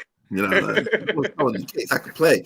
Just wasn't in the cards, man. Just got hurt, and it just wasn't in the cards. So. Hey, it's all guys playing. Hey, I'll take it. Can't argue with it. Hey, I'll take it. I'll take it. You know. All right, Matt. So we're gonna finish this story up with you and your wonderful takes on Bronny James. Ladies and gentlemen, this is Matt's time. He has the floor. Let's let Matt digress and talk about a glorified college league. Here we go. Matt, I mean, look, man, time. That's what he. You know, if you're a 19, 20-year-old kid, man, you're going into the D League, you know, you're a rookie. You just need time to learn the game, to catch up to the speed of the game. And not only that, let's not forget, a year prior to that, you're coming off of heart surgery. I mean, time. He had said to give the kid time to get his confidence back. Who was he playing against? Cookie Monster? It doesn't matter who he was playing against, man. It doesn't matter. He was playing against NBA hopefuls, people in the G League. Hey, I hope to be in the NBA. I hope to be in the NBA. Hey, but look, he's actually playing against people who play in the league, who were down in the G League on call. He's actually playing against good competition. He's playing against good competition, and he scored 30 points against good competition. And it's not just him scoring 30 points from the free throw line. It's how he scored 30 points. It's him being aggressive. And it was a level of aggression that you haven't seen from him at all since his kind of like since his high school days, which was like 2 years ago, ironically. But you know, he was comfortable. He got to the rim. He had confidence in his shot. Honestly, it was like kind of watching a young Eric Bledsoe out there a little bit, man. Oh, Eric, I'm telling you now, I know you watch this. We are not telling everybody that Bronny is better than you and it doesn't play like you. You're the better one, hands down. Matt's he is just in this belief that Bronny James is a Eric Bledsoe type caliber player. I said, no, I didn't say caliber. The word caliber never left my mouth. I said he is a Eric Bledsoe type player.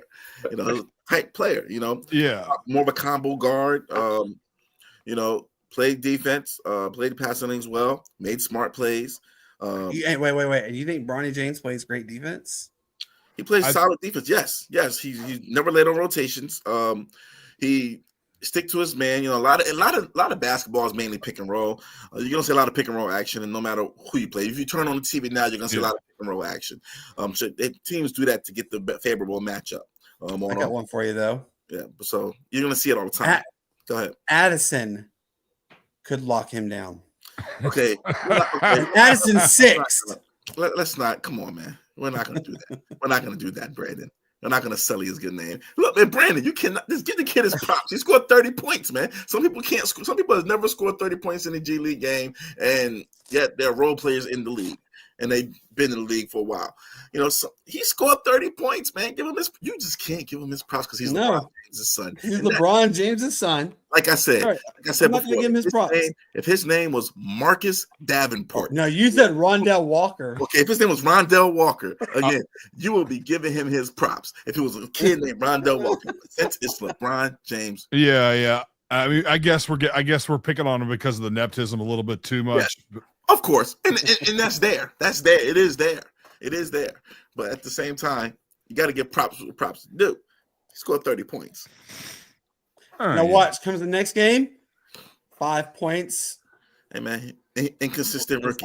Four of them will be on the free throw line. That's it. He's a rookie. Brandon, you got to go with the bad. When he do the air ball hook shot, you laugh. I was laughing out loud right there. But also now he came back and he scored 30 points. Played good defense, made the right decisions.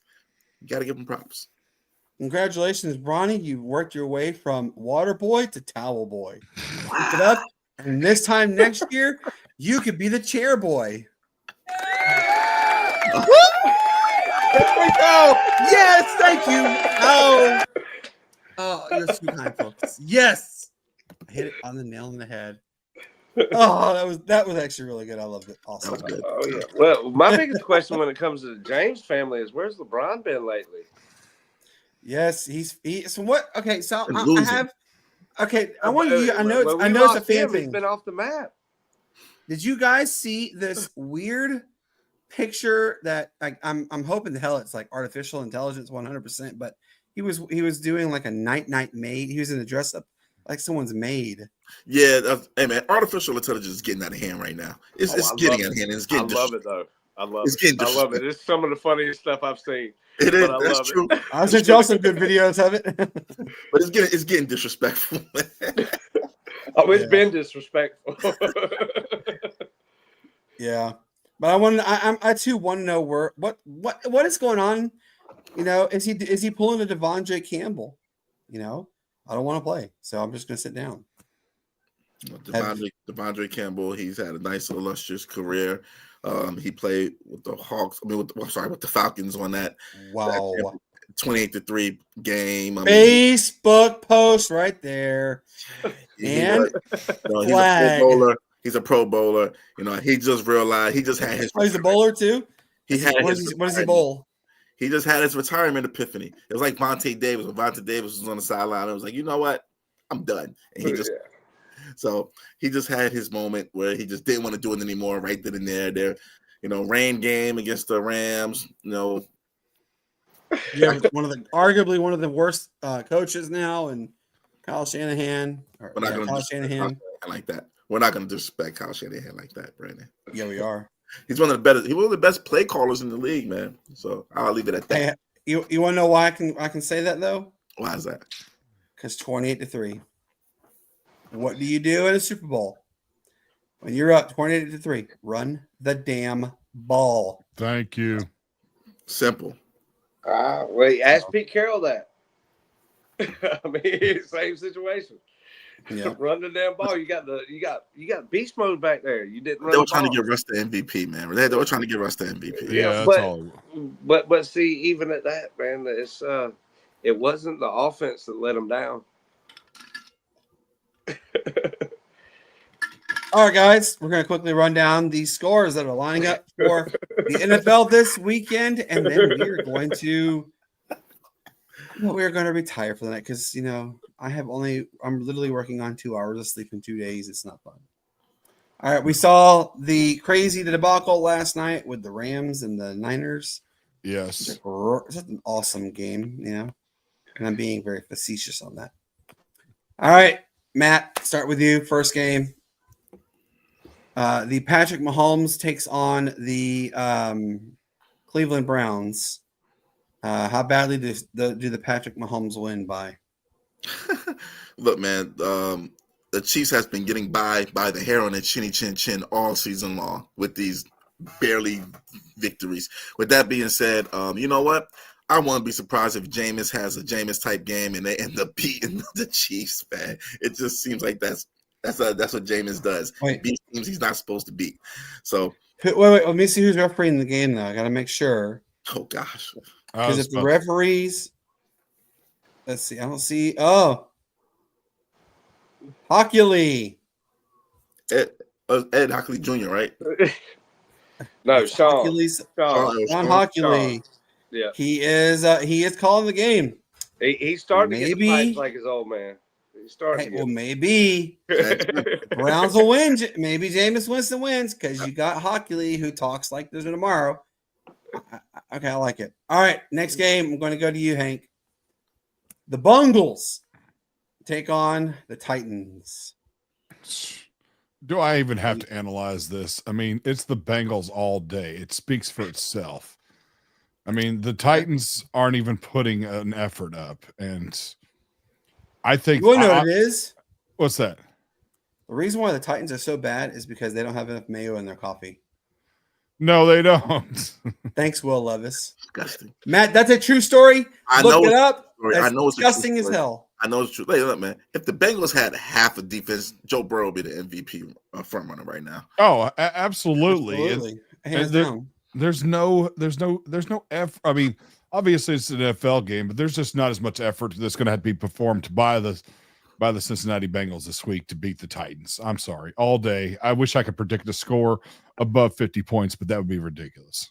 All I'm going to say is put your parlays on Jamar Chase. That's all I'm going to say. Man, what you said. That's a good.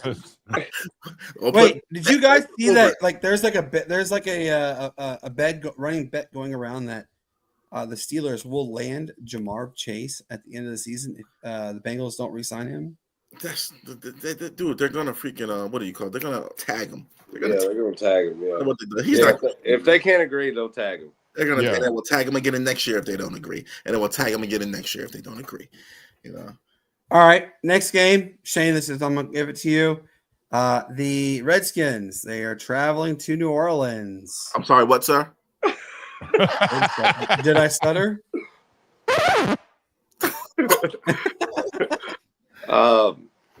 I can tell you, from what we've seen, Jaden Daniels has been good this year. They've hit his rookie kind of lull right now, but I think maybe against the Saints defense and with the injuries that the Saints have had on offense, I do think that they get it done down there. You know, it's very interesting. The Washington or the Commanders.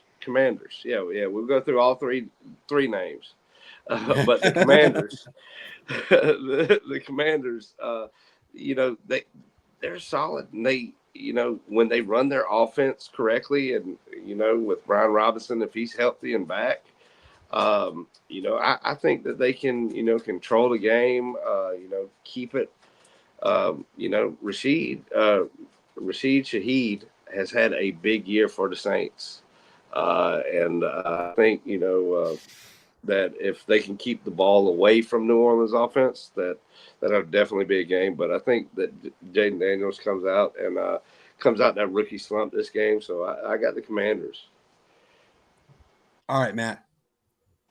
The hapless Giants are taking on the Baltimore Ravens. How badly does Baltimore win? Brandon, give us some good games, man. No, the Baltimore's gonna come out and do their thing. Yeah. You haven't used your word yet. Trap games. You're giving us all trap games, but no, man. I think it's gonna see a terrible week in the NFL if these are the games. It's true, though. It really is true. It's gonna be a terrible week. Nah, man. It's right too because the Falcons play the Raiders. But anyways, yeah, man. I got. Oh, gosh, I lost. Who did you say again? The Giants and the Ravens. Giants and the Ravens. Yeah, man. I think Lamar's gonna have one of his MVP type games this time, man. Against that. Well, the Giants have a solid defense, man. They just can't get it together on offense.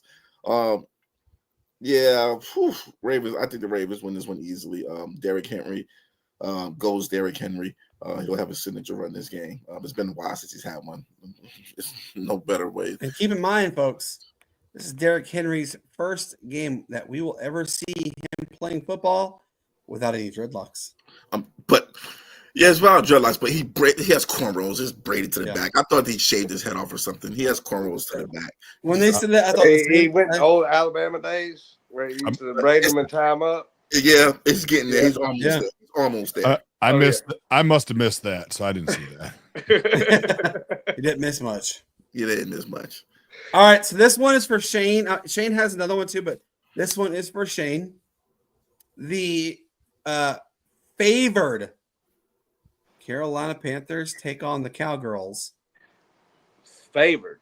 First time in years is what we're going to say. Not a home game, not an away game. This one actually happens to be at home. But first time favored, and I don't know. It's either like 3 to 5 years is the first time the Panthers have been a favorite in a NFL game, which is a surprise. I don't know if it's more embarrassing for the Panthers or the Cowboys coming into the game, but Cowboys with their injuries and everything else. Bryce Young is coming around. What we've seen with the Panthers and what I've been critical is third, fourth quarter overtime defense. They seem to lay down and not really give the effort that they have in the first half. I don't know because they don't have the depth, but that like the offense has, because offense has kind of done it. I saw the interview. Xavier Legette was talking about how he dropped the touchdown pass to win the game last week. He was supposed to go to the Raw Wave concert and everything else. Yeah, and by the way, he had to cancel his plans. Legette eats raccoons, by the way. Oh yeah, now coon stew is good. Now coon stew is good.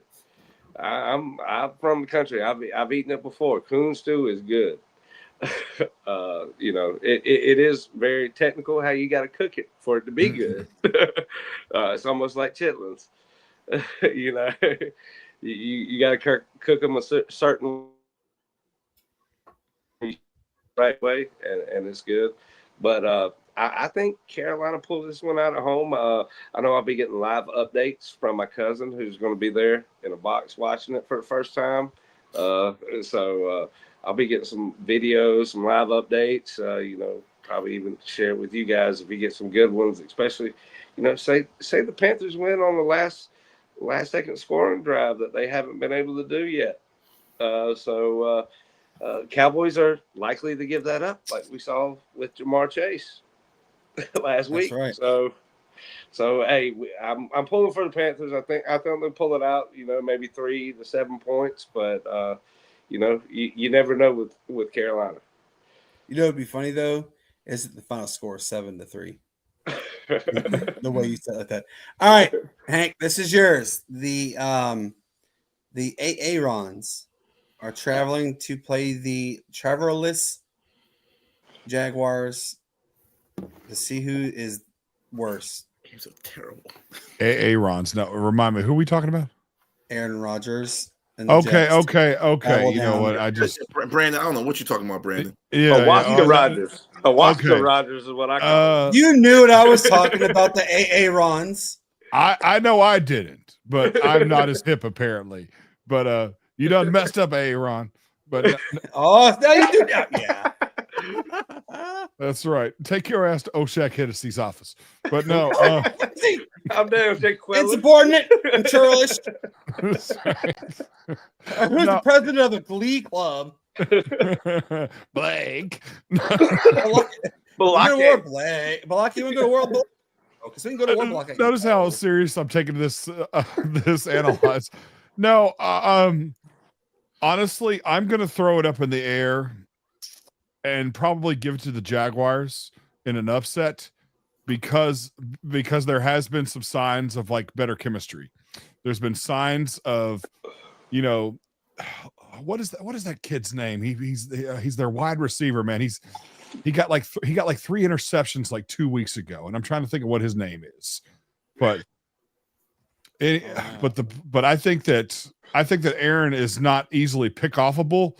But I believe that when you pay, if that's even a word, if you absolutely go to the fact that like Aaron Rodgers is the man in football, you've got Devontae Adams, who I believe is he playing this week? I believe so. I mean, I know he tweaked his ankle during the game last time, so I wasn't sure if he was playing or not. But you got those two. Yes. What more of a challenge for that young man who just got 3 interceptions? Who just caught 3 interceptions a couple weeks ago to go up against one of the greatest of all time. Yeah. because I look, it looks easy on paper for Aaron Rodgers to win that and the Jets to win that game, but I just don't see it. I don't see the hunger. I don't see the drive. I see more of a drive in the Jaguars. And as a pro wrestling fan, I do follow the Jaguars because the owner does, own AEW. AEW. So, oh yeah, right. I'm a Hangman fan, so I'm gonna go with this right here. The Dolphins are traveling to take on CJ Stroud and the Texans. Give yourself a good game, yeah.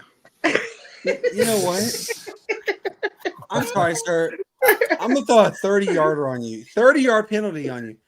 I'm gonna say that Texans win, and look, Tua is a great quarterback, but there's something about CJ. I think the Texans win like 31-17 kind of range. All right, so now the next game comes to Matt. The Colts, they travel to Mile High City, take on the Broncos. Oh my gosh. Me as being somebody who's seen that Bronco defense up close and personal when we played them, I think the Broncos are gonna come and they're gonna lay that what they say, that dial or that bang or the boom. They're gonna lay that on how. Gotta lay that on the Colts. That Broncos defense is official. That Broncos defense is official. Anthony Richardson, he has his legs, but I don't think it's gonna be enough. I can see the Broncos winning this one. Bo Nix doesn't make mistakes. Sean Payton has him playing very well. So I think they're gonna win this one. Let's go 21-10. Ooh, I like it. That's a Broncos. All right, Shane, you get the best game of the night. The Bills are traveling to Detroit. They're taking on the 12-1 Lions. That's gonna be a good one. Oh man, the Bills, spotty at best. What we've known them to be in recent years. Detroit riding a high on their offense. The sad thing about this is this could be a Super Bowl matchup. That is true. That is very true. The way both teams are playing right now, and the way Josh Allen just seems to find games like within one possession at the end of the fourth quarter. You can't win a game unless you're in it at the end. And he seems to be the guy that put him there. I don't know what the betting odds are right now, but I would definitely take the over on this game because I think that it's going to be that. Buffalo's defense has been spotty, especially against Detroit run. is favored by 2.5. The total over under is 54.5. But the Bills with their 54.5, I'm taking the over all day. I mean, you can look at it worst case, minus the offensive prowess, 31-28 is a score that I could see pretty good. But then again, like I'm saying, I could see like a 38-42, possibly another almost 100-point combined game between the two teams because their offensive prowess is get out there, and their defensive, they're soft up the middle and can allow enough run for the play action pass to be successful. The only question I have with Buffalo at that point is, with your tight end play, that they've got to come up big with Kennard's out, Knox is in. He's been big in the past for him. But he's got to show up big, I think, in this game to make a difference. And I think Montgomery or even the screen game from Gibbs is going to be the key for Detroit. Okay. All right, Hank, this one's yours. The Battle of Pennsylvania. The Eagles play host to the Steel Curtain. Who you got? Gosh, it's a tougher matchup than you think because we've seen that Jalen Hurts and his squad is a little bit overrated. They don't have a terrible record. I would put them in Super Bowl contention. There's always like the top tier, and then you got Super Bowl contention. That's where the Eagles are at. And I see the Steelers going to the AFC Championship game, in my opinion. I reserve the right to change my mind. Okay. But I reserve the right to change my mind. But right now, I just think that the squad as a whole for the Steelers right now are just a much better squad than the Eagles right now. I don't see them being able to get past this game. Not to say that the Eagles can't go far in the playoffs during, in the NFC, but this is AFC versus NFC. And I think that Steelers are just way more superior. Oh yeah, Brandon. I think you gave us, two good possible candidates. The last two that you gave us for possible NFL game of the years. The way they're laying up, and especially this late in the season. Mm-hmm. I like that analogy you just gave right there. Yeah. All right, Matt. This is your game right here. It's the best game of the best. The New England Patriots taking on the Arizona Cardinals. All right, that's a good one. Cardinals are in contention.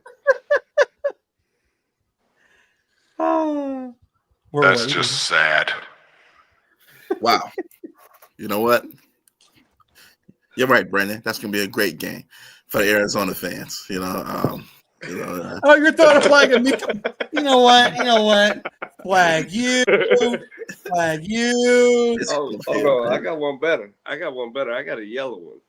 Right here. Wow. Yeah, man. Arizona, of course. I mean, all Kyler has to do is just not throw interceptions. And there's no reason for him to run the ball. Let's get a ball to James Conner and let James Conner just run all over New England. Do a couple play actions to Marvin Harrison Jr. Call it a day. Get out of there without anybody getting hurt, man. We'll do a oh gosh, New England's offense is just putrid right now. We'll go ahead and give it. This is Gerard Mayo's last game. It won't be his last game. He's going to have a few years. He's going to have a few years to turn that program around or turn that team around. They'll give him a few years. They think about it. They just had a coach for the last 20 years. They're not going to just jump ship like that. They'll give Gerard Mayo his just due. I see it in the front office. Yeah, they'll give him his just due. But yeah, man, I see Arizona taking us like 27-7. All right, Shane. Bucks and the Chargers. Bucks, Chargers. Bucks. I hate to say it for you guys. NFC champs, in my opinion. The way everything lays out for them going forward, they're in that position right now. But the Chargers are on a run. I don't know. This is a tricky game because Mayfield just, this is one of those ones that you stay away from if you want to bet. It's a either way game in my opinion. So it could be like a minus 2.5 on each side would be a realistic bet in my opinion for this game because I'd have to see how it starts. The game starts to really be able to tell you who's going to win it. The way both teams have played this year, you've seen the ups and downs. Harbaugh and what he's brought to the Chargers, give them next year in this draft, and bringing up some of the talent that they got through the past drafts with Herbert. They're staying on and signed. I think that they're going to end up being good in the next couple of years, but this is just one of those games that are two teams right there on the verge of being that good, a good team that could possibly be a strong sleeper playoff team. All right, Matt. Pack and the Seahawks. What team in the Seahawks? What team plays the Seahawks? The Pack, Green Bay Packers. Okay. Taking on the Seahawks. It depends if DK is playing or not, man. I heard he was kind of coming up, gingerly or something like that. So it really depends if DK plays. But the Packers, these teams are kind of even, to be honest with you. And I think they both have good running backs. Seattle has Kenneth Walker, and they have Zach Charbonnet. Josh Jacobs is having a resurgence in his career over there at Green Bay. I think he's leading the league in rushing, if I'm not mistaken. Is Kenneth going to play this week? I don't know, but Charbonnet did a dang good job when he didn't play. It just really depends. They're even. And I say they're even, but I think the X factor is DK Metcalf here. Both quarterbacks are on about the same level right now. The only thing that stands out really will be DK Metcalf. If DK Metcalf plays, then I can see him being a difference maker. I'm gonna assume that everybody's healthy, and I'm gonna go with Seattle here, 24-21. All right, Hank, because the very last one we're all going to comment on, but Hank, Bears Vikings. It's the first Monday Night Football game. I mean, the Viking is such an easy answer. The Viking is such an easy answer, but I'm just trying to think what was the last 3 games that the Bears won. I always go based upon, I don't go based upon like what they've done a month ago. I go based upon what they've done the last 3 weeks. Yeah, last 2 weeks. Last 2 weeks they've lost. Because they haven't won a game since they played against Jacksonville when they won 35-16, and then they've lost 1, 2, 3, 4, 5, 6, 7 in a row. Right. Well, if they had Justin Fields still as their quarterback, then this would be a more even matchup. But I just don't see in a very even matchup, and this is no exception. This is going to be a bullshit game. So I think that the Vikings are going to run away with the Bears this week. This is a bullshit game. All right. Let's all talk about this one. Addison came out last week. I think he'll be big this week. Yeah, 3 touchdowns. Yeah. I wonder who they were playing. Yeah. Well, look at this week. All right. Matt, you start first, then Shane, then Hank, then me. I think this Jesus game Christ. Falcons play at the Vegas Raiders. Desmond Ridder versus Kirk Cousins. Good thing to do with this game. No, man. I mean, it's just quite simple, man. This is kind of Kirk Cousins' last kind of chance.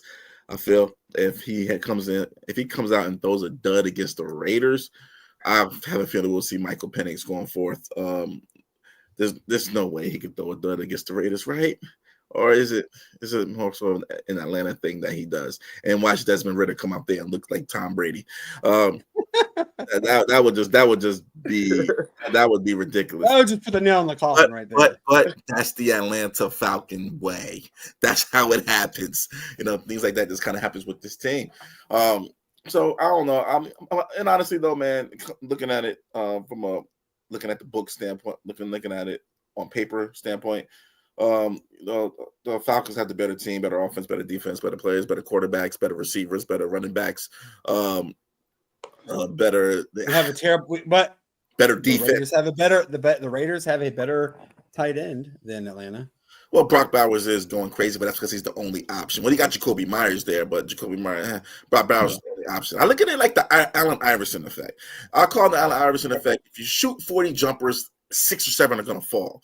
So if you just throw it to Brock Bowers, like he getting targeted like 20 times. You throw it to him 20 times, he's going to catch 10 balls, man, and does what he does. But Brock Bowers is a heck of a tight end. He's gonna be a beast, man, for the long run. I'm not going to take that away from him. But anyway, I have the Falcons winning this one, man. 28-13. Shane. Man, I can tell you, I've got more faith in the Falcons than maybe the Falcons fans right now, because I think it's going to get out of control early. I think the Raiders are on a downward spiral. They've been on that with their offense, and we've seen how abysmal that has been lately. Their defense cannot get any breath to save their life. Falcons come out and do the thing on them. And, with all the questions, what I've seen around, I think Penix comes out in the, late third, maybe fourth quarter to finish the game just to see where they're at. Maybe be it minus some starters, but you still have the starters, some of the starters in with the offensive line and, maybe a receiver or two. But I think we could see Penix come into the game with the turmoil that we've seen lately. But I think Falcons handle business handily in the first half and maybe give him that chance to do it. And then I think that may be a question for another show after we see Penix on the field. Ooh, I like that. All right, Hank, what do you think? I think that honestly, I'm no different. I mean, I think the Atlanta Falcons are going to win. I mean, they've got Drake London and Darnell Mooney as their wide receivers right now, and Robinson. I forget how you pronounce his first name. You can manage the game with him as the running back right now, and I think that particular squad right there. Kirk Cousins has never been what you would call like a game changer, but more of a game manager. I mean, and I just don't see, the defense. Like Max Crosby works his ass off every week, and he got a lot of touches on Mahomes when they played, but he's only one man. I mean, they've got a decent weak side receiver, but those are the only two weapons they have on defense. So I got to give it to the Falcons. Kirk. You like that? No, I want to say that. We don't like. I want to say that though. I want to. I think. Here's what I think. Don't throw the damn ball to Pitts. Don't even play Pitts. Just sit him down. He don't give a rat's butt anywhere playing. So you know what? Utilize your weapons. You got Darnell Mooney. You got Drake London. You do have Ray McCloud, who is a very fast wide receiver. First, I don't remember the last time I could say that about Ray McCloud. But you have Ray McCloud out there. You have Bijan Robinson. You have a double-headed monster with Tyler Algier being the north-south runner. Use it. Get out of it. Matt has said it. I've said it. We've literally all said it. Get out of the stupid pistol formation. Put Kirk under the center. Play action is where he thrives. He lives. He eats. And he devours opponents on the play action. He's one of the best to ever do it. Yeah. With that being said, though, Kirk Cousins, 31 for 42, 407, 5 touchdowns, 0 interceptions. And Desmond Ridder, 10 for 47, 128 yards, 17 fumbles, and 7 fumbles and 3 interceptions. Well, I'll give you one on this one, Brandon. At least he'll be 5 for 10 in the touchdown to turnover category in the last 5 games. Here we go. But Atlanta, I'm gonna quote Matt right here. Atlanta mollywops the Raiders, 42-7. Good prediction. I hope so. That's what I said. You'll see Penix in the second half. All right, guys, this has been one hell of a show. I had a lot of fun. Real quick, Saturday, 3:00, Army Navy. Matt, who you got? I'm gonna go with the Army on this one. Shane, Army Navy, who you got? Well, I had a cousin graduate from the Naval Academy, and I've been to Annapolis, watched graduation, seen the tradition. So it's always go Navy, beat Army in our house. It's a great tradition for the sport. It's sad because this is actually the last scheduled day of college football before bowl season starts. I hope it's a great game. They World War II throwback uniforms that they always do specialize for these games. Not only World War II, but they celebrate the past in military history. Their uniforms, the videos that they came out with, man. If y'all haven't seen them, go watch them because they're great, and it tells the history behind why they chose the uniforms that they did. But the uniforms are yes. So it should be a good game. Go Navy though. Hank, Army Navy, go. Army. I mean, so I'm in both. With, I'm kind of. I wanted to tag along a little bit with Shane. I have both my nephews. Actually, 3 out of my 6 nephews were both Navy and Army and Marine. So I had all 3 branches with my nephews. So every year I cheer on Navy, and I'm gonna stick to my guns, Navy all the way. So, guys, it's been a great episode. We've had so much fun with you. Don't forget, next Tuesday we have at 7:30 Mr. Alex Green from the Green Bay Packers. He is also a record running back for the University of Hawaii, but he did hella damage for the Green Bay Packers. He also was a running back for the New York Jets, played for the Canadian League, Hamilton Tiger Cats as well. I believe his number is actually retired there. So, we have him coming on. With that being said, I'm going to start with Mr. Shane. What do you tell these lovely people? Hey, man, it's always been a pleasure, man. Glad to be back, officially. But as always, peace, love, and bacon grease. Peace, love, bacon grease, indeed. Hank, what do you say to the lovely people, sir? It's always a pleasure to talk to everybody out there that listens. Because, we all love sports out there. This is something that, we have a privilege to do because, if this were 15 years ago, we wouldn't have this opportunity to do this unless you were on the radio. So I know that we are all grateful on this panel to be able to talk to you guys, regardless of what you think of us. Amen to that. This man right there. Yes, man. As you guys know, whenever you go out there and you're gonna, go out and have some fun for the weekend or whatever you decide to do, and you decide to partake in an adult beverage, just make sure you keep it to a minimum and be safe out there, guys. Take an Uber home. Just don't get flagged. But I do want to throw a flag to this guy. I want to throw a flag to this guy, and I want to throw a major flag to this guy for the reason that he sent me to my phone something called the Sir Strumming Challenge,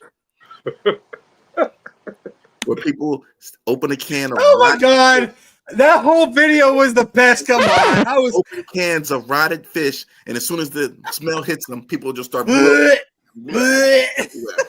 Like Stewie and Brian on Family Guy. Yeah. So for me, he knows that I go down a rabbit hole. So then I start. He goes, how is this even a trend? Is what he texted me back. Yeah. How is this even a trend? How is this a trend? So I go look on Instagram and you type in Sir Strumming Challenge, and all you see people they setting up cameras for this, and smell it, and then they just start. So it's considered the worst smell in the world. It's rotting fish. It's rotting fish, and people are taking it out and eating it. Yes, they sell it in cans. You can go to the store and get it. You open it and they eat it. It's called the Sir Strumming Challenge. Everybody's gonna do that. Matt's got to do that challenge for us, y'all. That is not happening. That is not happening. That's not happening. So yes, I'm good. I'm good. I'm a fresh fish fan. Yes, fried fish. So flag to this guy. To this guy. And what was 6 a.m. when you sent this? What time was this when you sent this? Yes, it was 6 o'clock in the morning, but there's a reason why I was up. He's had 2 hours of sleep. 2 hours of sleep. Well, instead of looking at that, get some sleep. Damn early. Hey, Cassie's up getting ready for school, by the way, at that time. Ridiculous, man. So yeah, flag to you. Flag. Yeah, shame on you. I gotta find the better one now for you, Matt. I already looked at all of them mostly, man. Did you see the one that I sent where it shows how bad your week is? The goose is chasing this woman around the car, and it got so bad she drops her bag and goes into the car, and the goose flies inside of the car at the same time. And the comments just cracked me up. What the? Man, I tell you, I get on some of those too, but like the best one ever, if y'all don't remember, Vine, with all the ducks out there and all. Look at all those chickens. Look at all those. Yeah. I have no room to talk. I have a viral video of me chasing a goose. Oh yes. How'd that work? Find it now. Yeah, he got me paid. How'd for that a work? little It bit. chased you, right? Oh yeah, he nearly killed me. Hey, my granddad had had property with a lake, and they had a goose out there, and they had I think American Bulldog or something at the time, and the goose was the guard dog. Like, unless my granddad was around, but it would not let anybody close to anything that was happening. Canadian geese, they some crazy birds. No fear. Well, anyways, guys, as we say, we've had so much fun. We love you guys. We appreciate you. And I say peace up A-Town down. Why?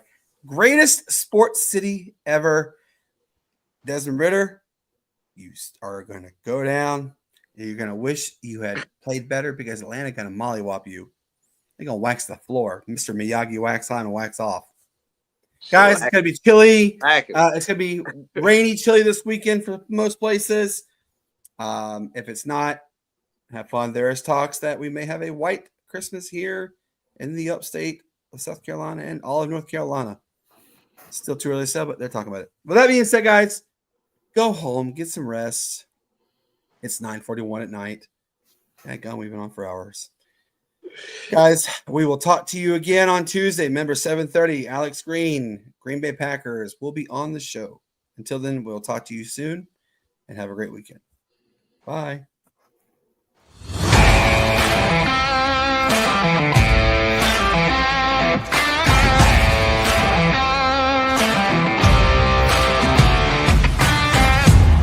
Well, he just did. He just scored 8 points. That's the thing. He had a career